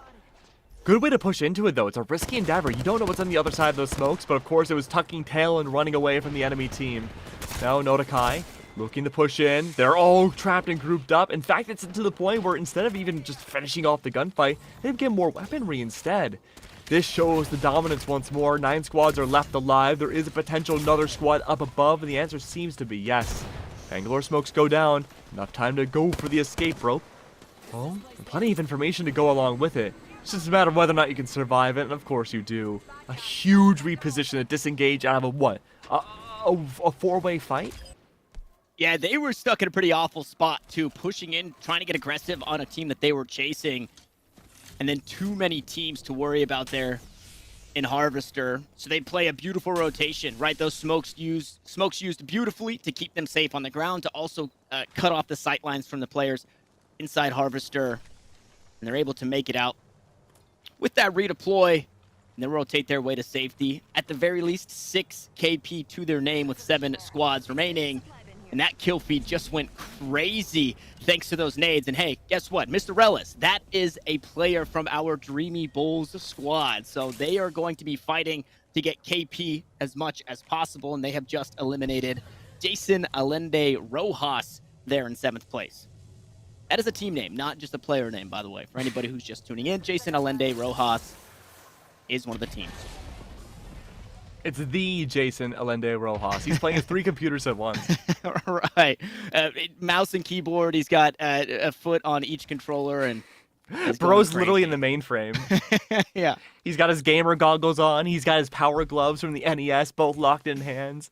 He's one with the system right now, but unfortunately, not one with the top 3, unfortunately. So we'll have to wait and see how things play out, of course, into the future. Like you mentioned, we are hopping halfway into Group B, so some games have already gone underway today, but one thing to keep note, too, is that the Group B scoreline differential is far closer than Group A. 74 for Tons, 73 for Dreamy Bulls, and depending on how this game goes, could go differently. Tons, they're in a gunfight right now. If they can't survive this one and they go down as number 6, then they could be looking at maybe losing that number 1 spot. Up in the air, they just don't care. Looking for those gunfights, they've been able to find some, but the small little building's been enough to divide out the opposition. Now, my eyes are getting old. I'm a very old man. I can't see who's on the other side, but of course now we should be able to tell soon with the first knock. The Wraith's shields are broken. Pushing on forward, securing it. Maybe the teammates bait. You gotta make sure and see if you can secure the other 2 players just in case they're looking for that finisher. The answer's no. A good way to continue on forwards though. More shields are being broken down, Tanner. But then again, full upper level control now for Tons. Yeah, Tons really been denied, though, from finishing these kills. There's so many nooks and crannies to play here, and it looks like maybe they just want to walk into it and play aggressive. No, instead... Oh, I thought they... Okay, they are. They're bringing that bridge up to allow for a safer passage should they want to push in here. Not the best spot to be in as they continue to take pop shots. Nanakai will back away and reset. They know at the very least a team at their feet, a team across the way. Now we'll see how long it takes them to be privy of the other 3 teams remaining here in this lobby.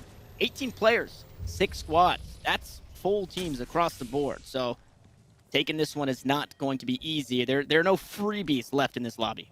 Yeah, it's a stark contrast from Group A, where it feels like teams are playing much more as a cohesive unit all the way through, and it's not like individual members being picked off one by one.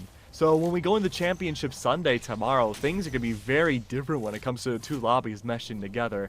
But, of course, as we say that, though, things are turning a little bit interesting when it comes to Tons. They still have that upper level control, looking to see if those people down below would overextend a teeny tiny bit too much. But then again, information's been spotted. Near the magma rock should be a few more bodies, but it's just a little too far for Nodakai to hit those shots.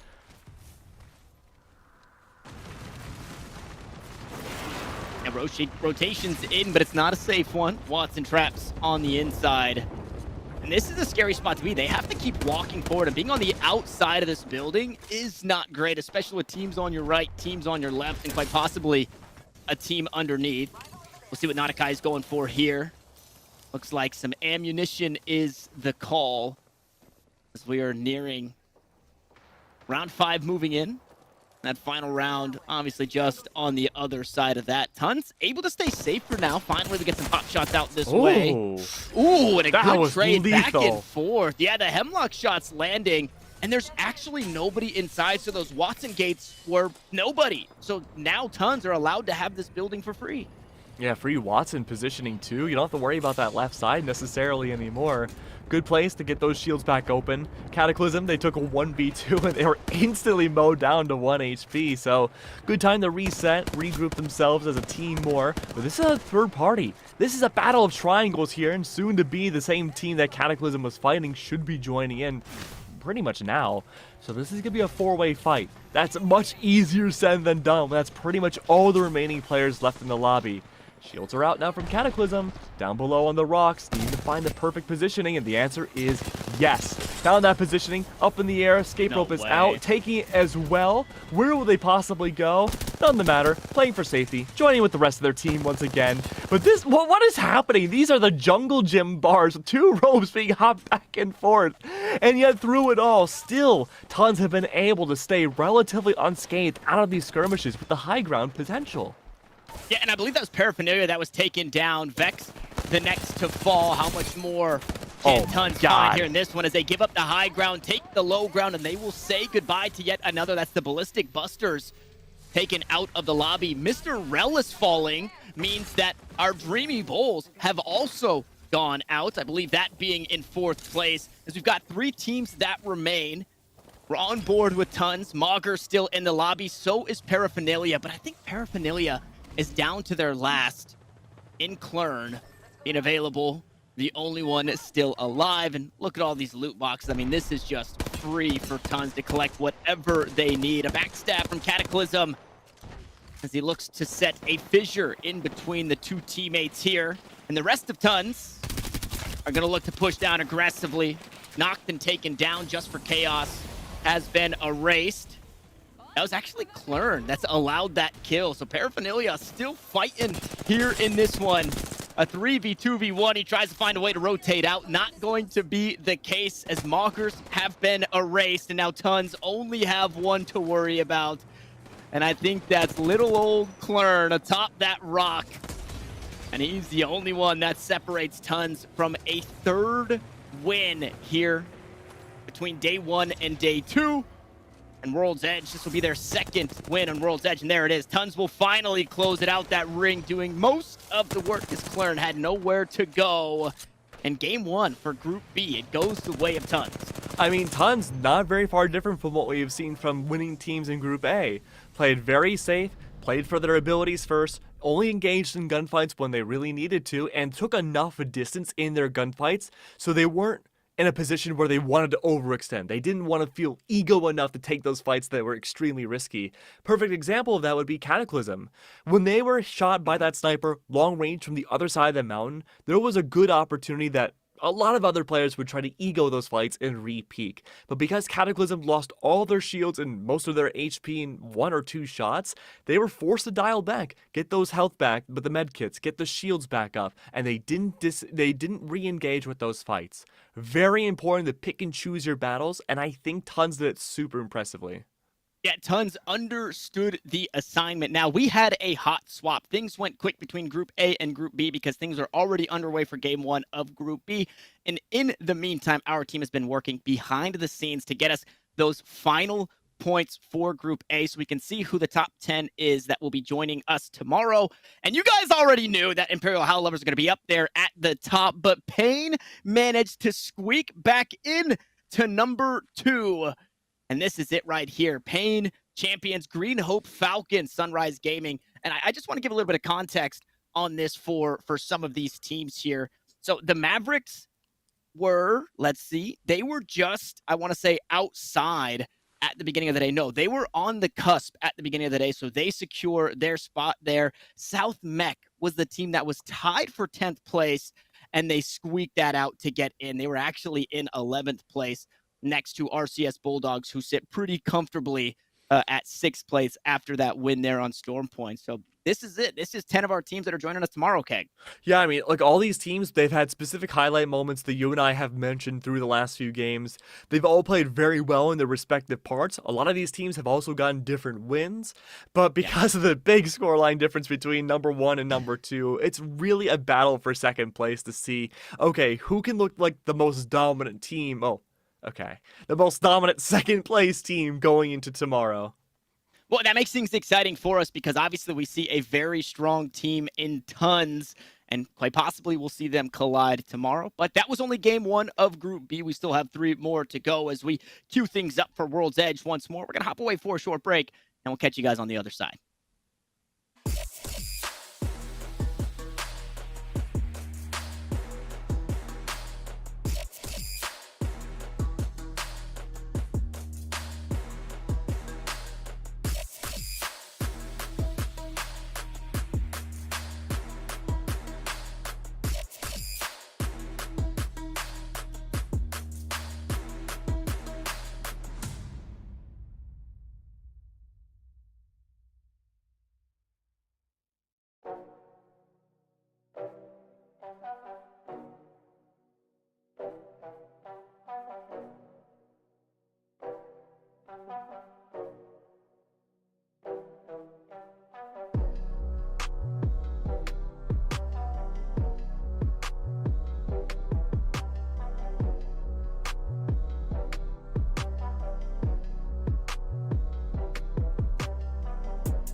We couldn't leave you waiting for too long. My name is Keg, and I'm joined by Tanner once more for VESL's one-off Apex Championship, and we are finished with map number 1 of the day when it comes to Group B, but we still have so many more games to go.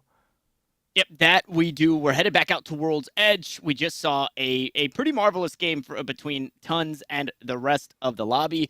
You kind of talked about it there right at the end, Keg, where Tons, they were fighting, then they weren't fighting, they were fighting, then they weren't fighting, and it really showed that they were trying to pick and choose while still remaining aggressive. I love the shout there at the end, too. They're taking some pop shots for the right, and then you have to imagine the comms between the team are, hey, this building might be safe. Let's just get inside. They do that. They're able to reset. That also buys the heat off of them. Another team that we have to pay attention to, Dreamy Bulls, I think they left the lobby in 5th place last game, and they are chasing Tons. They were just -1 point in that last game. So that lead is going to grow between 1 and 2, but it's still remaining competitive for the top couple of spots here in Group B. Yeah, there's no comfortability when it comes to Group B. It's not like Group A where maybe the top team could take a game or two off. It'd be a little lackadaisical, go on a mini vacation. Group B, you can't do that. If you're a top any really team here and you suddenly are the first team to fall, or you're even coming 5th or 6th place, you're looking to maybe get dethroned out of any of those positions. Everyone's got to stay on their toes. Everyone's got to play to their best abilities. And like you were mentioning before, those comms, they need to be on point for Group B, especially if you want to get into tomorrow. There's a lot of very powerful opposition you got to deal with, that you got to make sure every single facet of your gameplay is on point. Yeah, and 5 points separate us from 7th place all the way down to 12th place. So there's still opportunities just on the outside to get on the inside, because that's what they're fighting for today. $9,000 in prize pool that will be fought for tomorrow. But in order to make it tomorrow, you have to be one of the top 10 teams running there. I would talk about the pace. I would talk about that 1 spot, that 2 spot, so on and so forth. So the teams that are chasing it are Toxic Ghost and Ballistic Busters. Ballistic Busters, we saw them go out, I believe, close to 10th place last game. So maybe not the spot they wanted to go out. So we'll see how they change things up, or if they change things up jumping into this next one. Now, I think notably we can pay attention. Skino is the team that is dropping Big Mod here in Game 2 of World's Edge. So they're going to be allowed a lot of loot. They're also our 3rd place team. So we'll see what they can do coming out of that POI.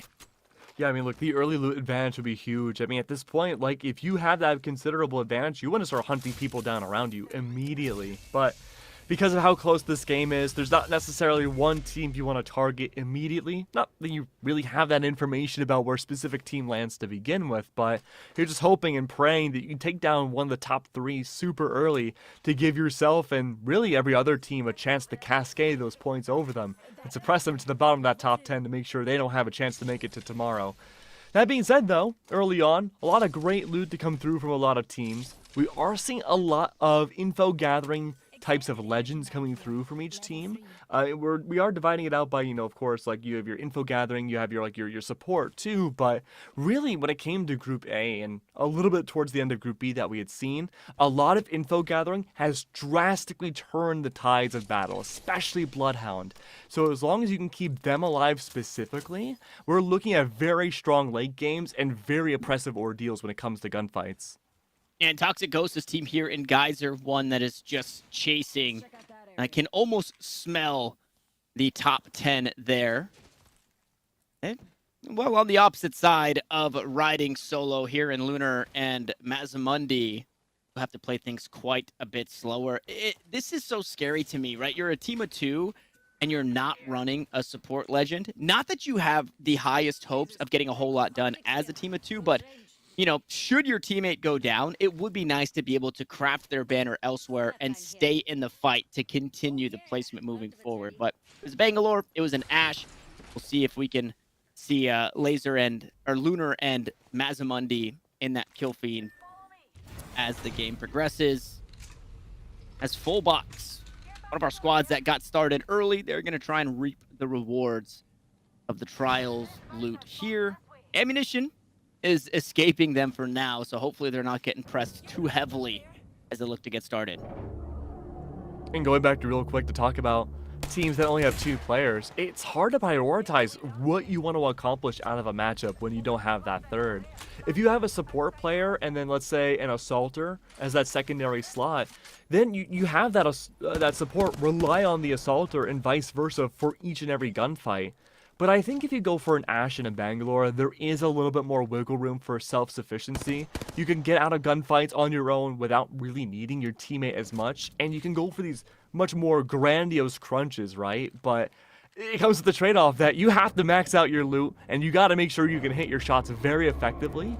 And if you're that team with only 2 players too, you have almost no choice but to ambush and be sneaky engaging those gunfights. You can't hit anybody, especially 3 teams or a team of 3 head on directly. And I liked what I was seeing there. They had Immuned on the outside, just making sure nobody was pushing from Skyhook into that Trials area as they were getting that loot, as they were fighting for that loot. That's a very scary place to get caught out. So information on the outside while the rest of the team was on the inside. Getting things going as we catch Riding Solo rotating through just around the corner from Harvester, and got some nice upgrades there for Lunar. They're ready for a fight. I will say that. They are ready for a fight. They're definitely doing better in way of ammunition than some of the teams that we've seen thus far. But again, a team of 2, I don't think we can expect too much in way of aggression from these players here. I mean, we saw a lot of what happened in Group A, where a lot of these teams that ended up having maybe a team of 3 end up with 1 or 2 players. They would just hide and play for placements and chip away at these third-party engagements and hopefully have some sort of stake of getting KPs stolen in their favor. So I feel like if I'm a group of 2 right now, that would be my game plan, especially without a support.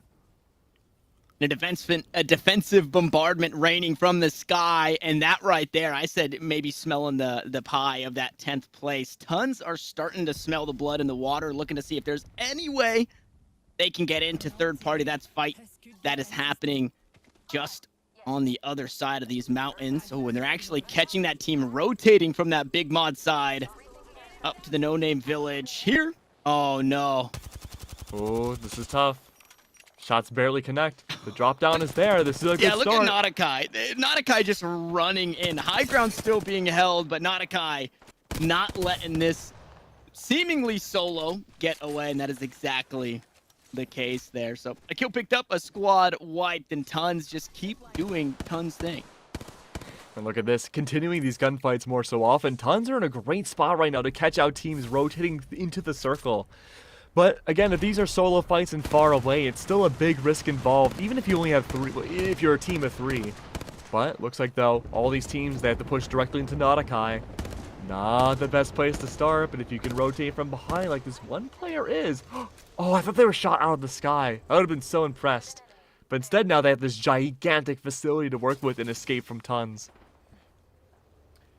And, I mean, Tons are just playing a different game as well, right? They're getting information, they're looking for fights. Meanwhile, Cataclysm is walking around the map, picking up the Evo Harvesters, working to get these shields a bit closer to being leveled up. And then again, they, hey, this is not something that we can really chase, or nor do we want to chase after that team took the evac tower. So we'll go ahead and just continue to play our game. Meanwhile, a team that could use an Evo Harvester is this JAR squad, or Jason Allende Rojas.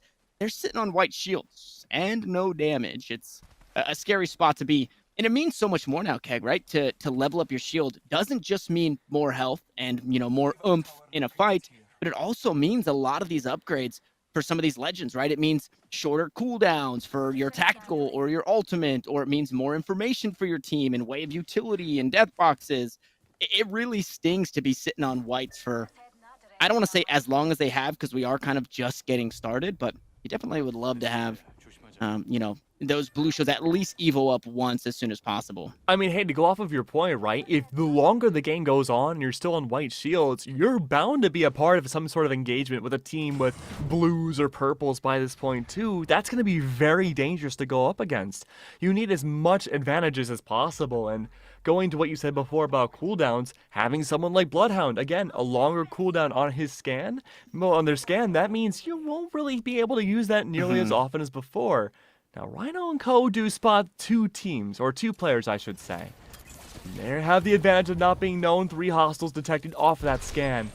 Now the big question is, does this enemy team choose to engage, or do they push through a different door? Well, that's a scary motion there. Choosing to escape instead, playing for their lives. I like this call to escape completely. There's a lot to this facility that everyone can work with. Don't necessarily have to go head on for the fight just yet. This is Paraphernalia, the POV of Klern, the player that was able to hang on until the very end in that last game. And hey, this was the spot that Klern did it here inside staging. We've got Toxic Ghost still deep into this one. 4 KP for the squad thus far. I'll reiterate that they are a team that was just outside the top 10 to start their day for Group B. So still being in it, just inside the points here for placement, and then also to have a couple of KP for them. Meanwhile, riding solo, they're riding duo, and they're doing all right. They're hanging out. Lied. But they lied. They did this yesterday too, by the way, riding solo, and they were riding duo. But they're running into a spot that is about to be heavily contested, right? Teams are going to start setting up inside Countdown. We're already seeing it here. We see this team here in Val greater than Apex. I believe we also saw RMS Griffin Elite doing the same thing. So instead of pushing in, they'll find themselves a nice little quad con to sit inside of and hunker down in hopes that they can stay alive as two. Yeah, and there's definitely players that thrive in the chaos as well, even with a big disadvantage such as being down an entire player. Not even having that player available to begin with. But this is just pure carnage everywhere. Smokes, rockets, anything you could possibly hope for. The mow down of bullets. Butterkid 40, down with shields completely. Halfway through with their HP too. In the ring as well. Things are going from bad to worse to even more worse for Butterkid and co. Not long for this world. Fixty, is the first to fall, and Butterkid does have those shields and HP back, but again, being suppressed now completely by the enemies on the other side with pure bullet potential. It's not looking like they're long for this world. It's not a matter of when, or if, it's when. They have to try to make their way back in, no matter how many shields they use up here. This Phoenix kit, not many to come by very often, used up so early into this matchup, I suppose. They may have the chance to escape here. There is that teleporter that they could try to maybe use to get out as well, but it's gone completely. Oh, nope, they choose to destroy it instead. That's good. But they're still stuck well within that circle. Yeah, smoke's down. They get the finish on their knock. I believe it was Paraphernalia on the outside who I would assume are now rotating in. The worst part about this for the Kings is outside of this, you don't have a whole lot of options because teams are already setting up in Countdown, and that's where they're headed, right? They're moving through landslide to get up towards Countdown, and they're going to be met by some opposition. Meanwhile, inside Skyhook, another good spot to be in. Full box have already got themselves set up as they pass around some resources to make sure everybody's even Steven. Even Steven. And Gaming-itis is trying to just heal up here, waiting for that next inevitable fight. 11 squads left, and with 28 players. Definitely a lot of lackluster, I would say, teams instead, not 3, maybe duos and singles. And even then, though, it's all quiet before the big storm here. Project W and company are looking pretty dang good going into this. It's just a matter of, okay, how do we engage in these next fights? What information can we find? And really, it comes down to just info gathering at this point, where you can find these early advantages. Everyone seems to be completely unknown about others' locations. Oh, early pop shots from Gaming-itis. A little too far away to make any noticeable impact of damage either. Whoa, faster than the speed of light. Gaming-itis tries to track it, but they already escape. Yeah, that Rampage, nor is the G7 Scout, but not the weapons that you want to be trying to shoot at the crypto drone with, although it will take about a shot to take it down. That fire rate doesn't do you any justice. Nice shots there, Mr. Rellis. We saw a lot of this yesterday. The triple take in the hands of Mr. Rellis, who's also had a comp change here for Dreamy Bulls. Mr. Rellis was rocking the Bloodhound yesterday. Moved on over to the Conduit. Is looking to play a bit more of a supportive role for the team. And they are just in the best spot possible here. Up top inside Skyhook as that zone pulls their way. The teams from Countdown will start to rotate in. And I mean, we had that skirmish inside the tunnels just outside. I think it was Landslide moving into Countdown, say 5 minutes ago. And that was 11 squads alive. 11 squads are still standing, which means those teams rotating in, they hadn't been punished. They're still alive and kicking, and this lobby is still a beefy one. It's, well, a hit from Mr. Relis. Not quite enough to get that Evo up, but just around the corner from getting that Evo and that next upgrade. Yeah, this is just going to be an absolute chaotic fest once we see that circle push in. And as you mentioned, 10 squads left now. Still a lot of players left alive. This is just going to be up close and personal for a lot of these teams to end up for the winner. And this is intense too. All these teams really now, especially in the top 5, have a chance of taking that #1 spot into tomorrow. The better, the bigger, the better, really. And at this point now, as the circle closes in, teams are starting to meet up with each other just a tiny bit more, but still just barely evading each other in the same exact process. They're just getting closer and closer each time. Yeah, full box. They've been split up here, Spencer. Off and away from the team. 8 hostiles detected. And yeah, that's the call to get out of dodge. Nice grab lift. Gonna allow Spencer inside the building here. So good bit of utility usage there from both Immune and Gaming-itis to help keep this Bloodhound afloat and reconnect with the team as full box once more. They'll hunker down inside a building. They've got themselves inside the safe zone. 10 squads remain. Who is next to go? Well, we're seeing Toxic Ghost get into the mix. Nice Arc Star and heaps of caustic utility there. You don't want to walk into that gas, so instead, Project W gonna look to see if there's another way around, taking down another trap there. Caustic peeks his head out, and well, he's cracked. We'll see if Project W looks to get aggressive. Maybe? Okay, knows the placement of the players there, but how much more can they do? Now the Nox gas is gone. Now the Thermites are out, the Throwables are there, but the health, it's not the best here. Moggers looking to hang on to this position. They dodge out on the Thermite for now. Still relatively healthy. Jam has fallen, and the fight ensues. Now it's all up to Delicate, and he's the last one standing. It's not for long, and Moggers have been taken out. In 9th place, they will go. And a new kill leader has emerged. It's Project W here for Toxic Ghost. And a one fell swoop too, no less. Again, just biding time, waiting for utility to reprise themselves when it comes to Toxic Ghost side, bringing it everything through. And again, the electricity, just spacing potential, snuffing out the enemies. And there you go. Get the new kill leader in the lobby. Circle's very small at this point now. Still, a lot of players left alive in the server. But as things get closer and closer, that won't be the case much longer. Plenty of hostiles detected now from top. Dumpling Bomb and company just hopping around looking for any sort of contact potential, but no one's really to be found up until now. Third party though. Players shooting anyone on the ground. A lot of upper level play coming through from each of these players. Mr. Relis has been good about these long range shots, especially being so elevated above. That's going to be one connecting shot against the purple armor, but it's not enough for the shields to deplete just yet. Then again though, a good position to be in. Oh. That'd be good. There's enemies up above now. It's a gigantic fight. A knockdown already. It's the Bangalore gone. You still have, a 2v2. Project W not long for this world, though. And it leaves it down the Phantom Void to be the last alive for the team. No shields. Forced to escape. Luckily, though, can manage the escape, at least just for now. But surely someone will be there for the chase to end up with a squad wipe. No revives at all for the rest of this team for Toxic Ghost. Phantom, the last one left alive now. Surely to get some shields back now. A good resurrect to make this a very, very healthy fight for Mr. Relis and co. Yeah, that's a good wake-up call, though, for Dreamy Bulls. They were kind of, one-track mind, I guess, for lack of a better term, on that team that they threw a dark hole out at them, right? They were looking to play the fight from up top, and they end up getting backstabbed. They win that fight. They force the team off, that team being Toxic Ghost, and now that wakes them up to, hey, things are starting to converge on us. Speaking of Toxic Ghosts, I believe that's the elimination there, as Phantom Void is the last one standing. He has been erased full box. Going to make sure of that, and then they're going to go try and pick through the box to see what they can find.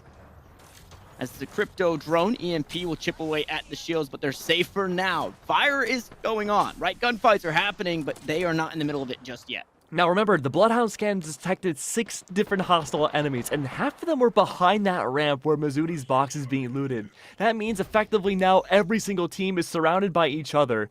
Sonar spawning out at least one. The universe may be forced to drop down. No, can't do that just yet. has to keep this upper level position as long as possible. Really, the big scary factor now is Spencer and Co. Where can they possibly hide? They were surrounded last time we saw them on camera. Now the universe is right up above, unaware about the team just down below. If they drop down, it's like heading into a piranha-filled river. You probably don't want to come back out alive. We'll have to wait and see how this plays out, however. Any second now, the gunfight should be erupting. There's already a few from down below. Pings are out now. People are being detected and aware. The drop now. Will this work? Oh my god, there's too many! Forced to escape. Saw plenty of info. Not an engagement you want to take in a 1v3. Rest of your teammates fall as well. Forced to dilly-dally back up to the roof. They don't want to take that fight unless they absolutely need to. Oh, that was a close call. That was a very close call. They dropped down. Fortunately, they've got the horizon and the gravity lift to get back up top, but now their position has been noted. They're going to look for a safe spot, but as they drop down, obviously the remainder of the teams are here, but the remaining teams, we've got Val greater than Apex, Full Box, and Tons. Now, Full Box is the team that's underneath the center here, and Skyhook, unfortunately, Mr. Relis could not quite make that rotation and will go down, so Dreamy Bulls fall to just 2 remaining. As the fights continue, dark holes are out. Tons looking for an angle here, going up top and cracked. That's a player for Dreamy Bulls, and this is the fight that Tons wants to take and wants to win. No way for Cataclysm to get in just yet, courtesy of that Conduit ultimate. Up top, they'll go on the gravity lift once more, but this fight continues to go the way of Tons, healthy as can be, as Monster creeps under the bed looking to find some toesies. How about a backstab and a knock instead? I mean, it's red jerseys across the board. The finish will finally come through, and Tons just here to collect. They were quiet, their POV unseen until it mattered most, and they do what they do best, and this time, they go back to back. I mean, super impressive once again. We saw a lot of players just wait till the very last moment before to go these gigantic macro level fights, and it worked out in spades. It was nerve-wracking. This might be the most chaotic match we have seen so far today, and really, that means it comes down to 50-50s a lot of the time. The smallest factors, your positioning, when you use your utilities and your ultimates, and when hitting your shots, duh. But, you know, it really, all of those matter the very last second. Had a single shot missed, had an ultimate not connected, a piece of information a Bloodhound didn't find could have easily turned the tides away from Tons. Yeah, and Dreamy Bulls, not that things were going to get better for them, but that drop down, it really gave a lot away. Their position was already known, but dropping down and trying to take that fight onto Full Box, it kind of forced Full Box into that tunnel vision of, hey, we need to fight this team because they can do it again. Mr. Relis goes down because of it on their rotate. And well, they're forced to fight with 2 players, and we saw which way that went. So Tons go back-to-back. World Edge is their playground, at the very least, here in day 2. And now we have a couple more playgrounds, as we're all going to hop on the bus. We're going to take a field trip over to Storm Point right after this short break.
We're back. Hello, hello. Look, the last two games of Group B have been pretty fantastic, but like you mentioned, Tanner, we're going to a whole new location.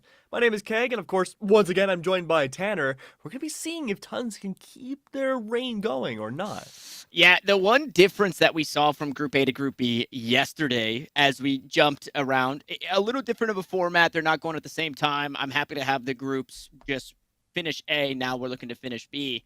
But the one thing that stood out was it wasn't necessarily another team that was kind of taking the spotlight when we swapped maps, at least in Group B. In Group A, Imperial Howl Lovers, they were doing great on World's Edge. They were still doing good on Stormpoint, but the wins, that right there, that first place placement was eluding them. When we jump over to Group B, I mean, Tons have wins on World's Edge. Tons got a win on Stormpoint. Now they're coming off back-to-back wins on World's Edge. And I think from game 1 to game 2 in Group B today, we saw Tons fragging out. We saw them taking aggressive fights, but smart fights.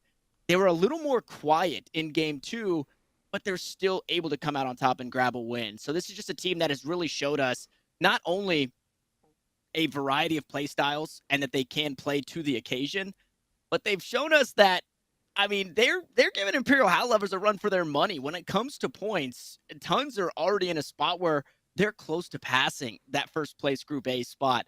So I'm really excited to see our last two games. Tons, obviously, if nobody's headhunting for them, they're going to be headhunting for everybody. So then let me ask you this, Tanner. Just between you and me, I'm going to mute the chat for a second, Yeah, right? Mute the chat. Do you think there's a chance Tons overtakes Imperial? You know, that is so hard to say just because you can't compare the groups. You can't, there's no power levels, right? We don't have our scanners, so we can't see who is and who isn't over 9,000 power level.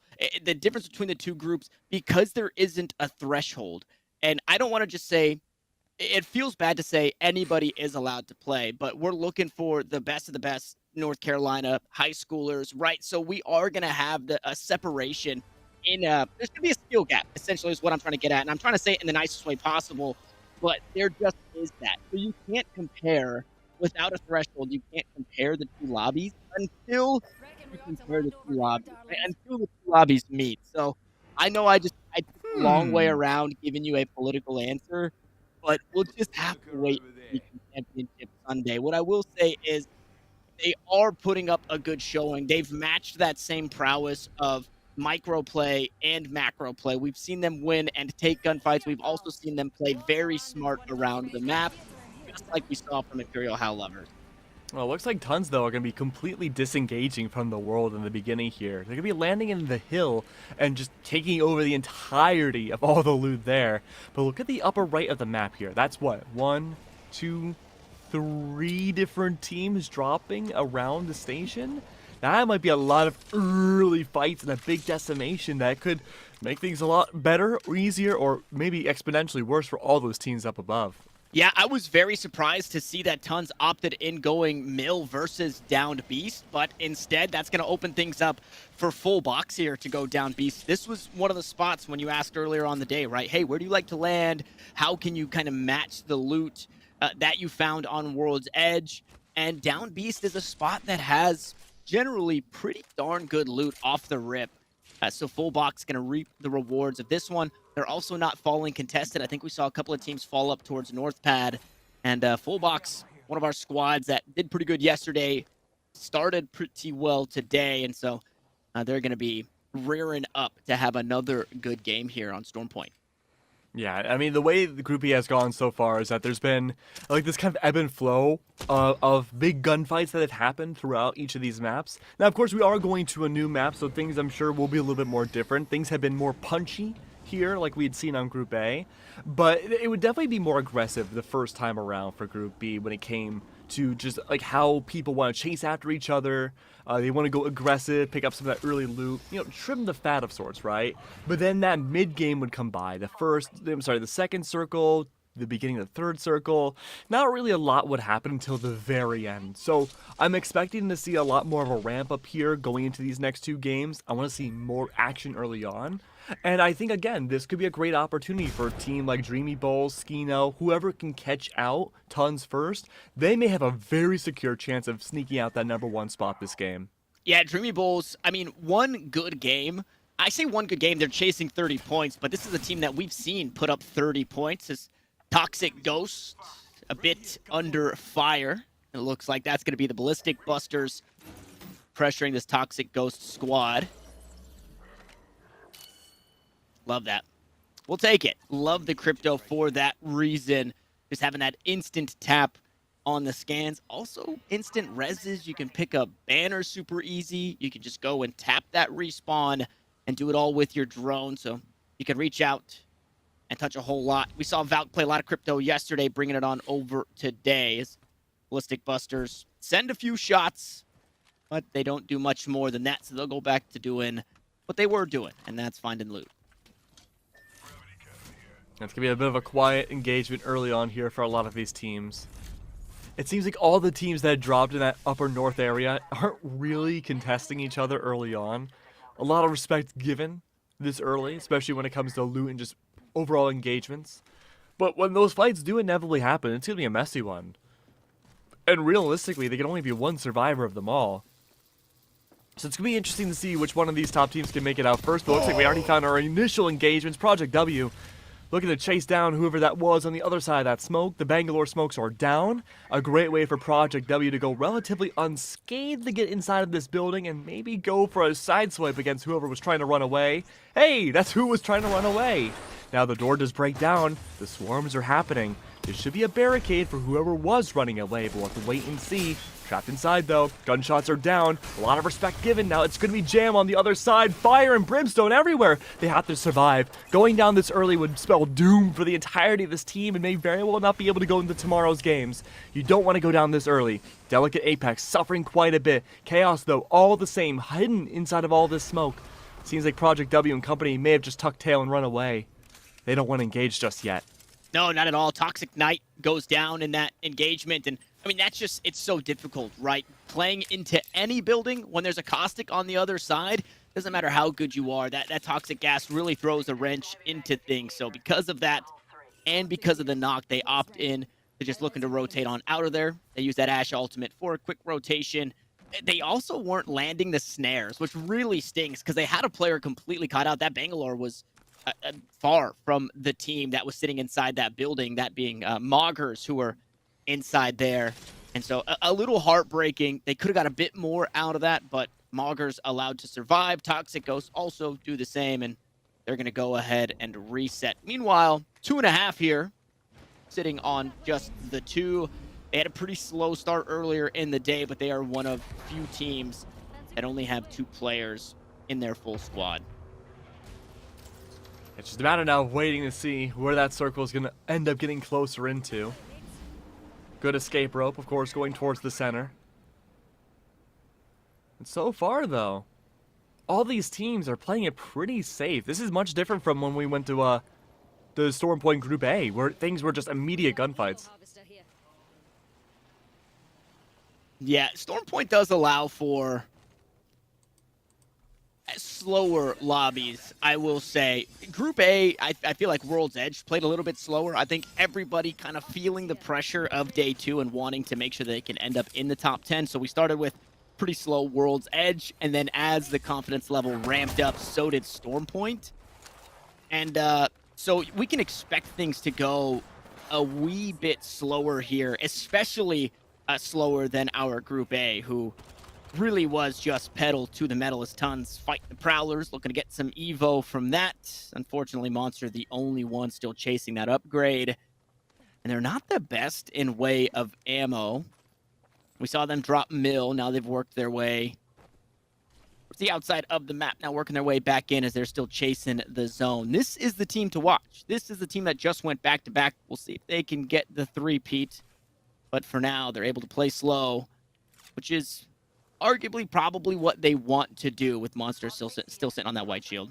I mean, this is really just a battle between Tons and Dreamy Bulls, and I Mm-hmm. know it's a large ask to see if Dreamy can overtake Tons in this game, but really they're the only team that can contest against Tons in this endeavor. They don't have a lot of games left today to do so either, so they have to make every single one of them count. It's going to be a battle of this duality.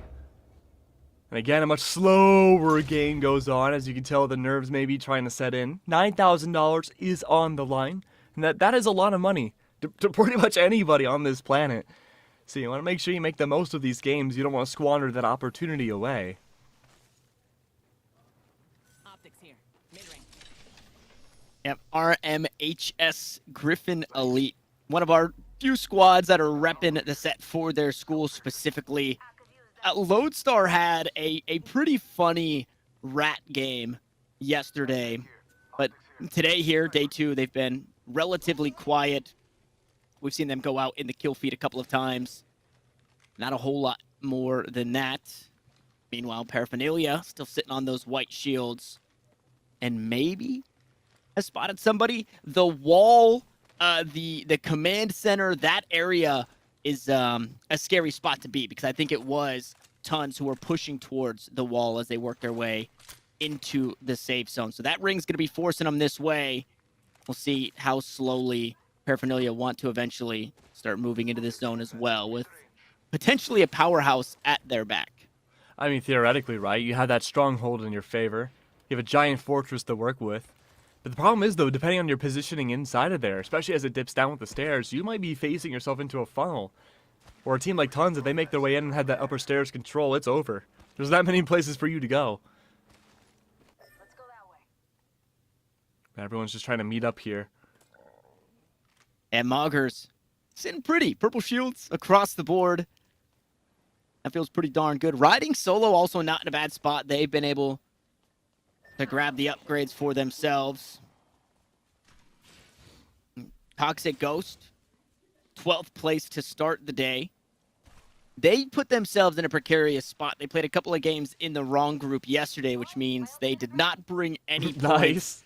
into the Game 3 and Game 4 yesterday. So they had some catching up to do. They also had some splaining to do as to why they played in the wrong group. They actually got a win in Group A, so maybe that's telling to the strength of Group B, because they've yet to get a win in Group B. No, that's absolutely something I would do and not even realize it. That's a certified keg moment right there. But let's say, Tanner, you were playing in this this tournament, right? Which legend would you play? Well, I wouldn't play in this tournament because these high schoolers would kick my butt. But Yeah, same, but yeah, if I had to, you know, I guess if somebody said, "Hey, $9,000 on the line, would you play?" I like to play, and I'm grateful that a couple of cool skins have finally come in for them. But I'm a Newcastle gamer. I love playing the support. I love playing the Newcastle. The patch didn't really do. Enemy over there. I guess I'm not totally in love with it. I would love to find maybe a nice Watson main to play with on my team, so that way we could have some nice setups with that Newcastle. I've also just been pretty vocal. Although I don't do a whole lot of Apex on Twitter, I've been mostly vocal about Newcastle skins, so I'm happy to see that there have been a couple of cool Newcastle skins as well. Ooh, as a finisher coming through. Okay, I see you, Hammerheads. I see you, Hammerheads. Hey, Taking Weather a- Shark was hiding after being knocked for so long. Yeah. We were kind of skipping over their POV a few times, and yeah, unlucky that they were finally discovered. They did their best to try to preserve themselves, but a minigun to the face like that, oh my lord, that's gotta hurt. That spot's Yeah, it is another way to be taken down by Sheila. If it's not the accuracy by volume, that finisher makes Sheila look pretty darn good. As we find ourselves with RMHS Griffin Elite once more, and they are, well, they're playing a different game. They are playing a walking simulator as they work their rotations through. Paraphernalia, unfortunately, put in an awkward spot. Daryl Granberry's been taken down. Rhino depending on you. a little low on HP, so he's going to walk into the zone, look to get topped off there to be a bit healthier, which tells me maybe they're low on meds. With white shields, not a great spot to be. Paraphernalia, this is an uphill battle if I've ever seen one. Yeah, it seems like for a lot of teams this game, because of how slow it's been, it's going to be an uphill battle for a lot. But speaking of quite literally being uphill, it's going to be Delicate already finding shots up against them. They're doing their best to go for the heals, but they have no choice but to engage. Caustic, ultimate, could that be enough? The answer is yes. Suppress that building, force them out, the reposition, make them completely open into the terrain. But at the very least, it buys enough time for Delicate to go for the shields once more and have a little bit more time to keep themselves alive. They have to reposition though. Despite being uphill and a decently good spot for cover, they can't quite find the shots and they wouldn't have any options to escape. So they have to tuck tail again once more, run back around, and join the rest of their team on the other side. Yeah, nice play there from Moggers, just the whole squad in general. Uh-oh. Oh? Unfortunately, Mr. Venge, not long for this world here. The only one that remains for the Ballistic Busters as maybe allowed to survive a moment longer. Those wingman shots at his back, able to sneak away, shows a bit of that movement, but eventually will go down. So Ballistic Busters make their exit in 13th place. And we jump back on board with Moggers, who they had the zone at their back and a team at their front. A nice ultimate from Jam tosses out that Rolling Thunder. That forces that team, or the player that was pressuring from the top of that building, then inside that building, which allowed for that evac tower to come through. Now Paraphernalia, I talked about the rough spot that they were in, being a player down, but they get Daryl Granberry back into the mix, but he's about to fall once more. Klern now looking to get something done. Shots at his back. Beautiful shots in response. Can maybe look to top. No, the tactical on cooldown for 15 seconds, so the shields stay where they were for a moment. But those shots are just enough to force that Bloodhound back around the corner, allow the revive, and another reset to come through for Paraphernalia. 19, 25 players left. A great shot! Enough to break the shields completely. Daryl Granberry in a good position right now, has the drop of ammo. That being said, though, not a lot of other players left. Everyone's hiding away from that sniper. It's been identified now. Still holding on tight, waiting for any sort of opportunity for someone to catch themselves off guard. There is one potentially spotted uphill. Make that two. Spotted out now. Could be a great opportunity to shoot, maybe not once, not twice, but thrice over. And even then, though, that hill providing so much coverage for both teams. No one can land a single shot on one another. Sammy's down below inside the river. Could be good for the sneak up here. Not a lot of impact just yet. There is... Oh! Sammy! The adrenaline must be pumping now. On top of the hill, joining with the rest of their team, hidden away. Ultimates available. They have to find some sort of advantage now. Not a lot to really work with. Havoc, though. 200 bullets to work with here. Not a lot. Sammy, of course, no shields. Very little HP as well. Do they have a med kit? The answer might be yes, but they have shields at the very least. They can heal themselves, Tanner. But look at the circle. It's going down so slowly, and there's still 24 players left. It's a slow ramp up once again to pure carnage at the end.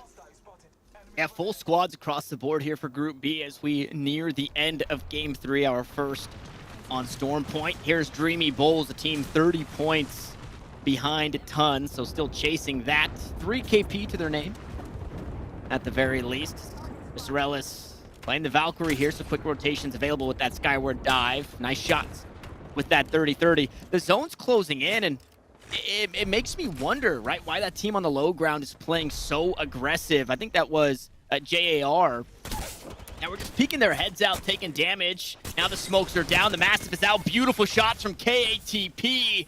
And that's gonna do it. A nice whop, 5 kills, a nice wipe, 5 kills. The kill leader as Velocity falls. Looking for a quick reset. Only a bit of shields here. I mean, that right there is the problem when you're fighting teams with white shields. You don't get a full reset yourself. Okay, still in an awkward spot. Mastiff in hand, shots behind. Both teammates down will now have to do it all inside the Rampart shields. Will try to survive. The Nox gas is out, but that's going to be blocked for now. Those walls keeping things up. Gold revive. Here's the footsteps behind. Beautiful shots again for the Mastiff. Find some damage, but is that going to be enough? A purple shield behind it. K is still healthy as the Rolling Thunder comes down. This might be enough. Not going to try and stick the res just yet. A tap on the res eventually will fall. Unfortunately, not going to be enough. Moggers now on the opposite side as Jam is the only one that stands. Here playing the down shields. Smoke is down. No real way to try and get in with the resurrections. Wingman shots will go. teammates finished off. Full box is the team with the high ground that's looking to pick up the pieces, the remainders of this lobby. Only 3 squads remain, full box being one of them. At this point, Lau, that high ground, that low ground that we mentioned, are they still going to be playing aggressive? It makes some sense to play aggro there just because you know the circle's pressuring the people on the upper hill, but then again, it hasn't pressured them a whole lot more, and it's enabled them to get more KPs because of that lockdown from before. There's so much loot to work with here. Everyone needs to be maxed out. Fortunately, though, that's going to be one down. That's going to be Phantom. This team, not long for this world. Toxic has to be incredibly careful, especially Project W. They're being shot by 2 different directions, and they still have no cover to work with. Electricity is out, but it's 3. 1 more down. Can that be enough? Stammy and Co., the ones at the bottom of the hill, still perfectly left alive, and they have full HP. The shields, though, could be better, but that's fine, as long as they can maintain themselves. Mark of the Beast is still alive here. Plenty of ultimates, too. Can they keep themselves afloat? The answer needs to be yes. They don't have much of another choice. They need to get these points as soon as humanly possible. But Jason, Allende, Rojas, can they absolutely do it? Immune has red shields up above, finds at least 1. Enough HP to knock down some of the shield, but not enough. Now the pressure is on the circle from the other side. Don't worry about so much more. Destroy that rope. Make sure it's not a possibility to escape and go right up behind you. Has there been enough time? The circle, the balloon, it explodes. That repositions out. Who can it be enough for the 1v1? Up above, down below, hidden away. There's not enough positioning for the people below, and yet somehow they're still fighting the shots. Can that be it? No, it's not. They're down. Now it's a 1v3. They're still soloing. I don't even know what's happening anymore. It's full on carnage. All that's left now is Umar the goat. Can he his way to victory? He's a mountain goat on the side of a mountain. Most animals can't climb this, and yet he can. From behind, hidden, the shields. Does he have any? Barely. No, HP falling down. We have our champions. Yeah, full box will get it done. A situation that just a winnable game, right? You play the high ground, eventually JAR have to move from the low ground, and they get split up. One player is able to take the evac tower. And well, a 1v1 that ensued, found the knock, but unfortunately was not enough. Umar had a tough hill to climb, and full box get it done at the end of the day. Sadly for Toxic Ghost, they go out in 3rd place as well. They were one of the 3 teams remaining, so a win here in Group B still eludes them, Keg. But full box, a new name. Tons don't get a chance to go back to back to back. And, well, JAR, a win eludes them as well. But Storm Point really showing us the difference in the way that these teams are playing. It really feels like there's a lot less comfortability for a lot of teams when it comes to Storm Point, and it becomes a much more gunfight heavy matchup, especially towards the very end. Now, we talked about Group A on Storm Point. They had a lot more consistent fights throughout the entirety of the map. All of the ones on this one for Group B were at the very end of that final circle, and yet, even in the most disadvantageous positions, it felt like still the teams that felt more comfortable on this map were the ones that were able to put themselves in those weird spots and still almost come out on top. Yep, so we've got that chase for first place. Dreamy Bulls still chasing tons there, and a lot more in way of toss-up for the top 10 for Group B. And we've got one more game to get it settled. We go to the last game of the day for, well, the whole day, not just Group B, but we look to close out here just on the other side of this break.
our final match of the day of the VESL Apex One-Off Championship. My name is Keg, and I'm joined by Tanner, and we're going to see Group B, who can make it into the top 10, and unfortunately everybody else we have to say goodbye to going into the championship Sunday. Yep, that's it right here. The last hurrah, your final chance at inking your way into the top 10 there if you were on the outside. Obviously, our points are going to be updating as we go along, and then we'll hopefully have an updated total for you at the end of the show. But 10 teams from Group A, 10 teams from Group B, and then that's when we get to actually start talking about that $9,000 prize pool, $6,000 for first place, $2,000 for second, and $1,000 for third place. I mean, hey, that sounds pretty darn good to me. Yeah, I'll take $6,000. That sounds pretty good to me. But I mean, especially like, high schoolers, you're young and you get that much money early on. That's better than like you get a minimum wage job in high school, right? Like your sophomore year. That's more money you'll make the entirety of high school right there alone. Everyone's going to be so envious of you. So all the more reason to keep on playing, to keep on fighting for those number one spots. But we are going to be going into our final map of the day very, very shortly. I will say this has been a much closer group than we've seen in Group A. It does feel like it could still be anybody's game. Of course, as I say that though, they've lost their winning streak in that last matchup, but they're still pretty safely in first for their points. And they are 4 wins in the last 2 days, quite possibly a fifth right around the corner. They were also, we followed them into just about the top 5 in that last game of Storm Point. So they've done enough. They've made a name for themselves. They've kind of earned that mantle of teams that we can't stop talking about right next to Imperial Howl Lovers. However, we saw somebody else come out on top. Fullbox had a pretty strong day yesterday. I feel like a pretty consistent day yesterday. And then they found themselves a really good spot in our first game of Storm Point. They're able to hold that spot and then eventually take that win away, removing any chance at Jason Allende Rojas from finding yet another win. And then obviously Toxic Ghost still chasing a win here in Group B, although they were just starting the day, I think, outside of the top 10. So Toxic Ghost putting up a third place there puts them in a decent spot, but they cannot let up now as we've got, well, Toxic Ghost and Dreamy Bulls contesting each other at North Pad. That could be catastrophic for Toxic Ghost.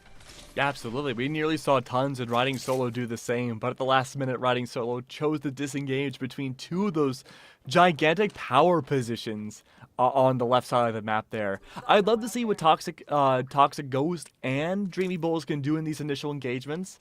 What you were alluding to, Tanner, I agree with. I'm wondering if we see Toxic Ghost go down early, that could be a huge change of pace for the rest of this game. It's Hammerheads finding themselves in a small little skirmish here. Not sure who on the other side, but Kingslayer maybe not standing for too much longer. Gonna back away. We'll look to play the smoke, and unfortunately that will be their undoing. Mr. Venge will find the knock and the finish there. So the first piece of the Hammerheads chipped away at. We'll see how much or if there's anything that they can do to get themselves out of this spot, as Ben is the next to fall and be finished. Now me, the only remaining piece of this Hammerhead that floats through the water, only to be eaten up by a much bigger fish. Well, just swim away, Tanner. You don't have to be in the water.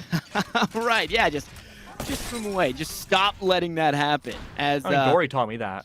That is true, but I don't think the Ballistic Busters are going to let that happen. Oh, I suppose not, though. Bigger fish indeed going down. Me's gone. That's going to be such a strong start for Venge and company. That's exactly what you want so early on. And again, talking about how in the first match of Storm Point for Group B, this was such a slow start. But now this is extremely fast. We're losing bodies left and right. There's only 13 squads left, Tanner. Yeah, only 13. So the slow Storm Point, or well, what I tried to sell is what would be a slow map, is anything but that. As the bloodbath has already taken place, and it's not done yet. Look at that. Vex forced to back away, sitting on actually 1 HP. Mr. Venge trying to play Overwatch for the squad. Going to drop that gravity lift to be a bit more elusive. Arc Stars to hopefully keep that team up top at bay. And a gravity lift, it looks like this might be the call to try and go up and over the top. No, instead to look to duck the heads and just keep running. Yeah, you gotta run away there. You have very little weaponry in order to engage in that fight, let alone do any remarkable damage at all. It's not worth contesting early on. You've already won one group fight. Players like Vexaru are already heavily lit up. You don't want to put them in that face of danger either and potentially have them go down and face a 2v3 anywhere else. You don't want to do that at all. So choosing to run away, the best option, and there might be more loot to find elsewhere. As you take a look at the score up top, Dreamy Bulls only chasing 20 points to try and take. I think it was 30 points coming into the last game, now 20 points here, which is very doable. You know, an 8-kill first place is not out of reach for that Dreamy Bulls squad. Meanwhile, Fullbox have earned themselves up atop that podium with that win in the last at 71 points. They're pretty secure inside the top 10 here. This last game, we mentioned it coming into this, it's going to be fighting for the top 10 spot, but really it's fighting for anywhere between, 6 through 10, as that spread is not too deep. Between 7th and 13th on the start of the day, 5 points is the only thing, from 19 points to 14 points. So really anybody's game to get into that top 10 still. And talking about points real quick, Tons only got 1 point that last game, it seems like. And Dreamy Bulls, unless that's not updated, but Dreamy Bulls, they are closing it a little bit more, but it seems unlikely at this point, unless we see Tons go down like now. It seems like they're pretty secure for that first place slot. But of course, anything can happen here. Delicate, unfortunately, looks like they're almost knocked down. They got to get those shields back online.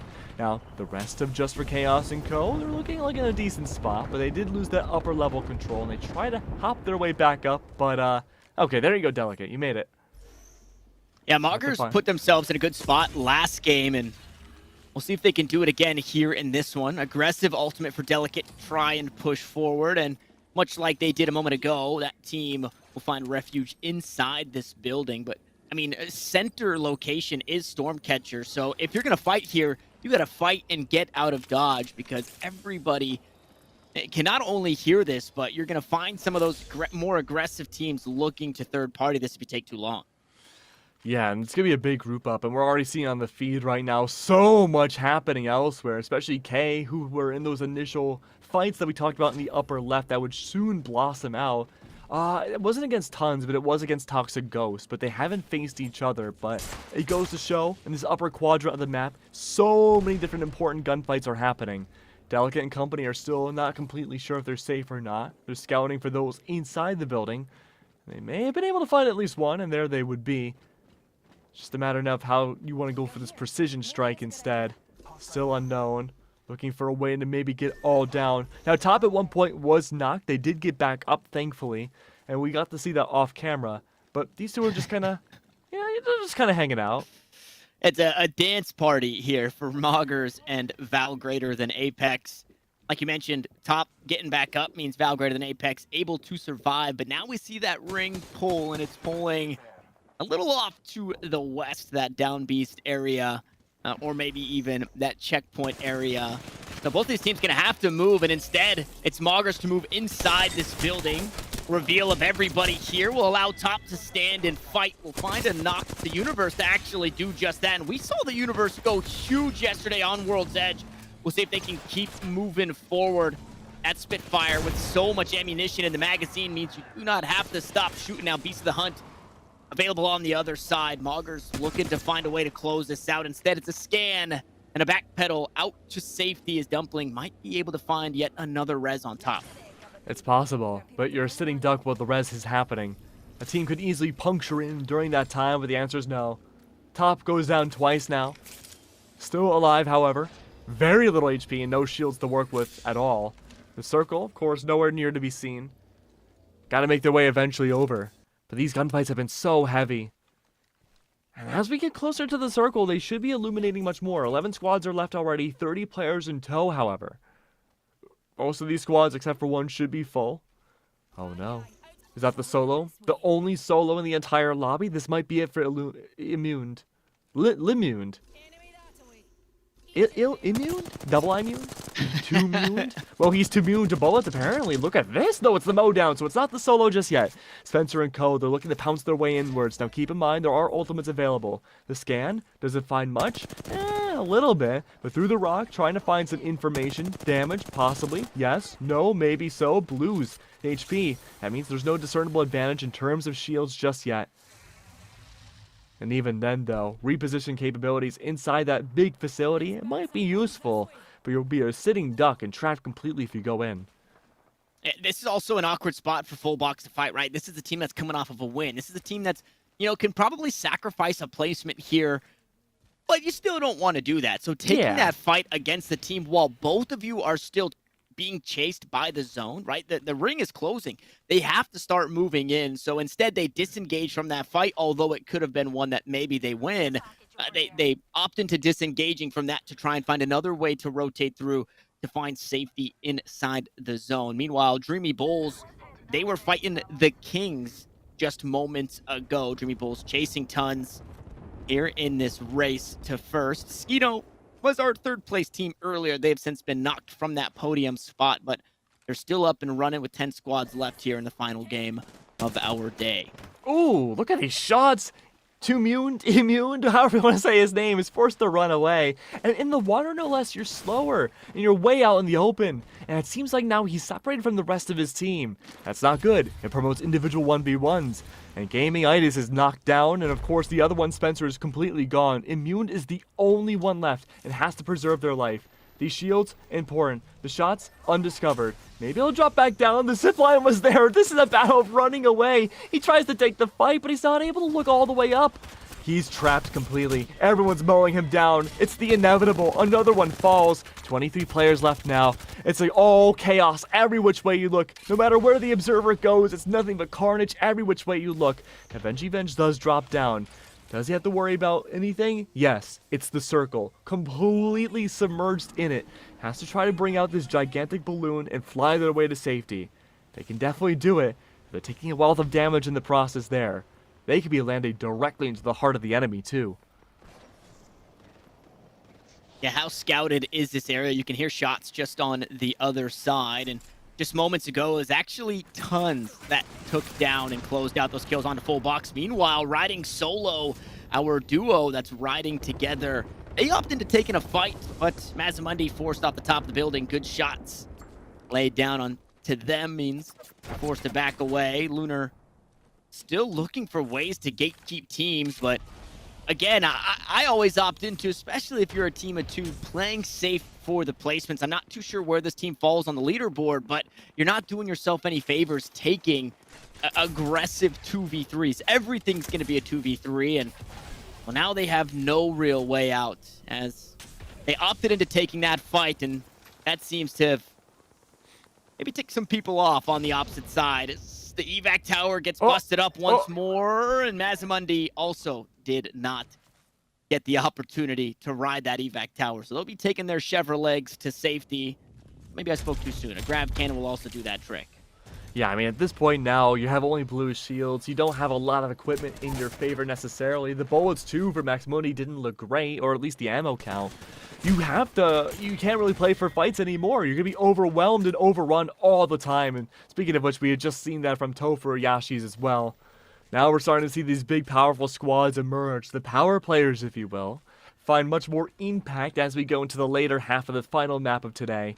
Now, Dumpling Bomb is trying to look around and find some maybe stragglers to go away. And I think we could look at those top stragglers being those we just mentioned before, Max and Co, trying to run away from the process. Look at the shields. Purples, maybe soon to be reds, are soon to follow too. Keep those in mind. Now, we do have a few knocks as well. Velocity Act has fallen, but Mr. Ellis does have the red shields to hopefully maybe try to leverage things out for the revive. But it seems like it's not going to be a possibility. I think they're running away from their fallen teammate to try to preserve their placements even more. Well, leaving for the inevitable to happen. Oh, man. But it just continues. It keeps on going. More and more gunfights every which way you look. Granberry barely has any shields to work with. He is able to get some more though, thankfully. But the health, the HP, they're dwindling away all the same. This is where the chaos emerges, Tanner. And through all this, blind shots everywhere. No information from the back.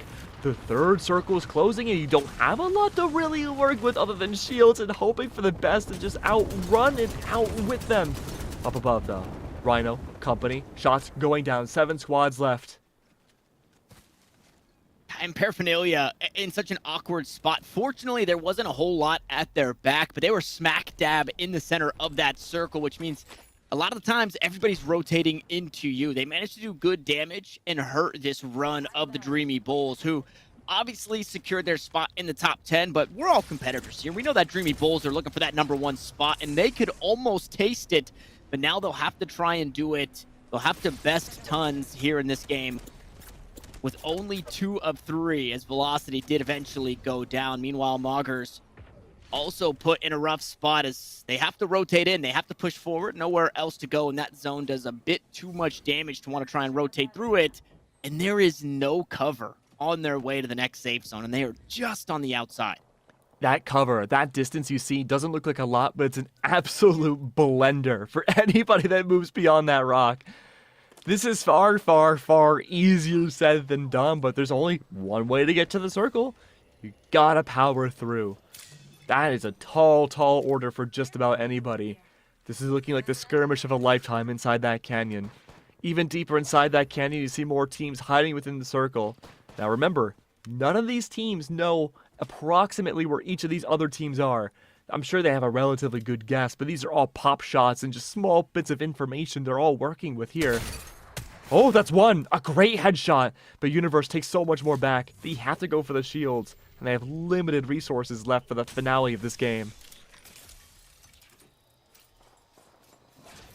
Yeah, they're set up nicely. Unfortunately, not a whole lot keeping them safe inside this building as some doors have been blown off. Teams know that they are here. This right here is a power point as we near the end of this game. And eventually somebody's going to come and try and take this home away from them. We'll see if Val, greater than Apex, can continue hanging on to it. As you mentioned those resources, right? Taking these shots, although it does mean leveling up your Evo. We've got a couple of players close to it in top and Dumpling Bomb. They might not have the resources to keep at it there. Now they'll look to take a fight. These Rampage shots just going wide. Bubble is down, but not the best bubble. It's actually going to force a rotate back into it should they want to take it. And now it's Val greater than Apex that are pinched in between two. This position that they had, they are looking to come take it from them, but who is on the other side? Top forced to heal up. Beautiful shots from the top side, but Dumpling Bomb forced back. Now the Universe is a scary player, and guess what? Ultimate is online. He pushes forward with that Spitfire. 2 players in front of him, and it's too many, as he'll eventually be finished off. And it's Paraphernalia on the opposite side looking to do damage to this squad, and they've done just enough to find the wipe. But another team just on the opposite side. Resets aplenty, resources aplenty, and for now, Paraphernalia allowed a moment to breathe. The breathe for now, but at what cost? That was carnage every which way you looked. The castle was sieged. There's only 2 buildings in this final circle. They're going to be prime points of interest for just about any player. And when that circle finally goes away, it'll be a free-for-all no matter where you go. Sonar detecting at least one. That's going to be Vink discovered out. Now what can KATP do? They're up above. They had maybe debatably the best position in the entire lobby now. Pop shots rain true. Good damage on the one, but they still have to watch around every single spot. 360 possible directions they need to look for any one of these small players trying to make their way forwards with only 13 left. That's 10 players these 3 have to deal with. Red shields for 2 at the very least. Shots coming through from the north. Will that be enough? No, not yet. They're still looking to see who's going to jump around. They have to come closer. There's no other way. People need to get closer to get better shots. KATP's taking a wealth of damage, but there it is. That might be one. No knocks just yet. And even then, though, flares come through. The sonar detects more shields need to rain true, but again, you're so heavily damaged. You don't have much choice. The shields have to come through once again. This one door is protecting this team from everybody else in the entire server. The call's been made. Waiting. Hiding now. A moment of reprieve. The shots rain true once more. But again, nothing connects. This was Moggers, though. In all of that chaos, Moggers were allowed to rotate in from that terrible spot. We talked about how it looks like an inch, but it feels like a mile, and they were able to make quick work of that. They played the chaos beautifully, and now Paraphernalia looking to create some chaos of their own. Low HP onto Daryl. He's going to go up top, and I mean, there were so many teams looking at that spot moments ago, but allowed to survive with 25 HP and get those shields reset. Paraphernalia looking for a full reset of their own. Skino stuck on the inside. A handful of enemies scanned there. Courtesy of Fink. And yeah, everybody's going for the high ground. Skino stuck on the inside. Does anybody try to take this spot from them? Meanwhile, Tons, they've been just about erased, but they're keeping themselves in this game with one player that still remains. Now Paraphernalia with that high ground, looking to find something as the rotates up top. Another gravity lift. Looks they put Moggers in a bit better of a position. Nobody falls just yet. 4 squads still remain. It's an awkward spot for everybody now. One of the most even circles I think we've seen thus far this tournament. We've said that before, but this one's even more even. Relis and Co. Again, the full shields. That'll be a huge benefit going to these final engagements. There's not a lot of time left. 10 players remaining to jump up above. Can they find much? The answer could be yes. There's the enemy team. The two powerhouses, they finally collide. And even then, though, these shots are missing. Mr. Relis, not now. You have to hit your shots. That's one. More shields are gone. And Mr. Relis, one more good shot, and they can lose a wealth of HP in the process. Losing it all now. 4 kills to their name thus far. So far this game. Velociac, though, they had that shield. They had that barrier to work with, though. Another team, another power player down below inside the house. Don't forget about Tons. They're still hiding away, playing for placements. But that's not the awareness now of any of these other big teams left. The door opens up. The shots, they don't connect. Can they connect? No. But that's one big safe spot now gone for another team. Oh my god, there's an airstrike. Okay, ATP, where do you go from here? They want to climb up above. They could be able to skirt their way around and maybe go for the flank, but that's far, far easier said than done. 8 players remain, and most of them are in gigantic squads. They want to have the shield close in as soon as possible. Are there any more players that can fall? The answer could be yes. Oh, but the shields. There's one broken. Can't ATP. Needs to drop. No, shields instead. They're completely exposed from 2 different angles, and yet they still want to go for the shields first. They're playing for safety. Meds instead. Going for the circle now. These buildings no longer an asset, but now they're a hindrance. They're forced to fall in. Velocirac, a team still completely fine. Now they're beginning to fall. This is chaos and carnage everywhere. There's no room left. Everyone's in the sky. No one can burrow underground. They're all being lifted up like in a giant fan. Shotguns everywhere. Who's who? Nobody knows. Knocks, death everywhere. No one knows anything. It's a free-for-all. The shields close in. This is it. Everyone's a winner, but no. Only one can survive. And through it all, it's Team 19 that wins. It's Paraphernalia. Dreamy Bulls had the win in their grasp. They had the high ground. Skino were being so pesky inside that building. There's so much to talk about at the end of that game. We got to give love to Paraphernalia for being able to close that one out because they were put in such an awkward spot for so long. They continued to take fights. They were on the losing end of those fights. And then for whatever reason, they were just allowed to breathe. They were just allowed to reset, and it eventually pays off. And with 8 players remaining, with 3 teams remaining, Skino were 3 players strong. Dreamy Bulls were 3 players strong. Paraphernalia were 2 players strong, and they eventually get it done. Skino and Paraphernalia on the low ground and the medium ground, essentially inside those buildings, with Dreamy Bulls on the high ground. Both of them focus fire onto Dreamy. Keg, there's so much to talk about there. We gotta get a VESL telestrator. Oh my good, yeah. We gotta take it a step back. I think we are going to get these points ready for you guys so we can see where everybody is landing. Some things have changed for Group A. Obviously, we're doing the math for Group B. So let's just take a moment and start with the Horizon Ultimate that was used to open the door that Skino were playing inside of. That ultimate being chucked to open the door ultimately for nothing to happen. There were no throwables behind it. Skino were able to just play inside the building, not an issue at all. And then now this is a hindsight Harry moment, but when you see what happened with that zone where everybody's now playing inside that very small circle, you would absolutely love to have that dark hole in a situation like that. And a defensive bombardment that went off maybe a second early that could have been absolutely huge with the way that that final circle played out.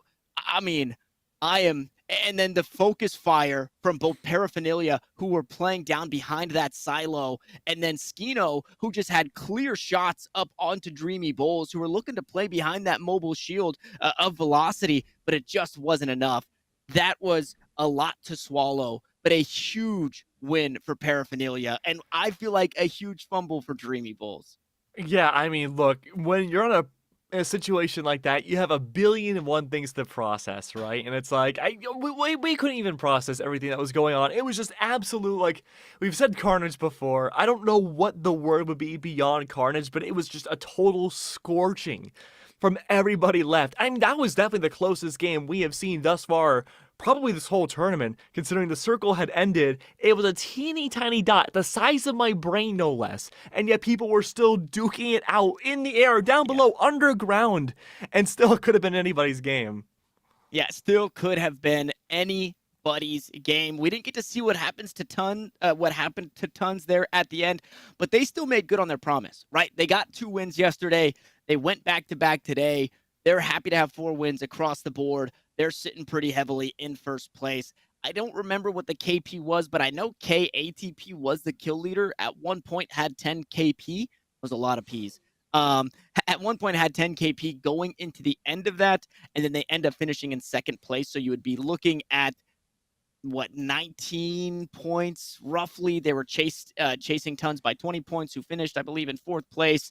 As we can take a look at our scores here. We talked a lot about Group B here at the end. Obviously, now we get to take a peek once more back at Group A, right? So some things have changed, and some changes that we have to talk about. MIA, Sun Valley Goats, Suzu, and the Apostapas, all teams that were affected by what had happened. So to talk about what had happened, we mentioned Toxic Ghosts. They had played a few rounds in the wrong group, and in doing so, and having a win and the placements that they had, that adjusted some of the points for the other competitors. I believe everybody got bumped up a spot, which changed some of the points that were earned. So previously we had Sun Valley Goats out in 11th place and MIA out in 12th place. Now you can see both of those names have joined us in the top 10. MIA there in 8th, the Sun Valley Goats in 9th. And then we also have, I believe it was the Apostapas and Suzu, who were previously, let's see, Suzu were on the outside. I don't see them here on the inside, so it doesn't look like they were affected. They were affected in points, but not affected in leaderboard. So congrats to MIA and the Sun Valley Goats as they found their way in, which unfortunately bumps teams like South Mech and teams like Malice and Shahala out of that top 10. So obviously an unfortunate circumstance for all that took place there with Toxic Ghosts. But speaking of Toxic Ghosts and Group B, we can actually take a peek on over. I'm going to go ahead and note that, though, 180 points for Imperial Howl Lovers. Let's go ahead and take a look at the points for Group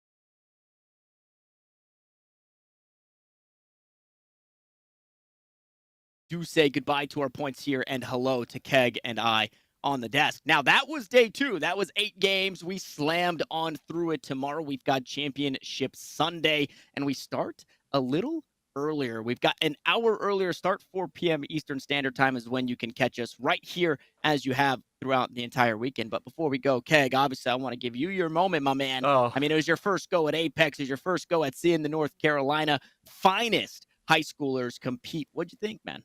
yeah, I mean, I thought it was really fun. Apex is a great game, and commentating it is super fun to see how things can break up and break down very easily in the blink of an eye. Of course, Tanner, thank you so much for being an amazing co-commentator, and VESL and Zephyr for allowing me to be on here today. Hopefully, first of many times, and hopefully a lot more Apex casts that you and I get to conquer as we go. Yeah, I am in the exact same boat. You and I will be working together very, very soon, I hope, my friend. But for that, here on the desk, for us two, we have to say goodbye. But we will be saying hello again tomorrow, 4 p.m. Eastern Standard Time, 20 teams.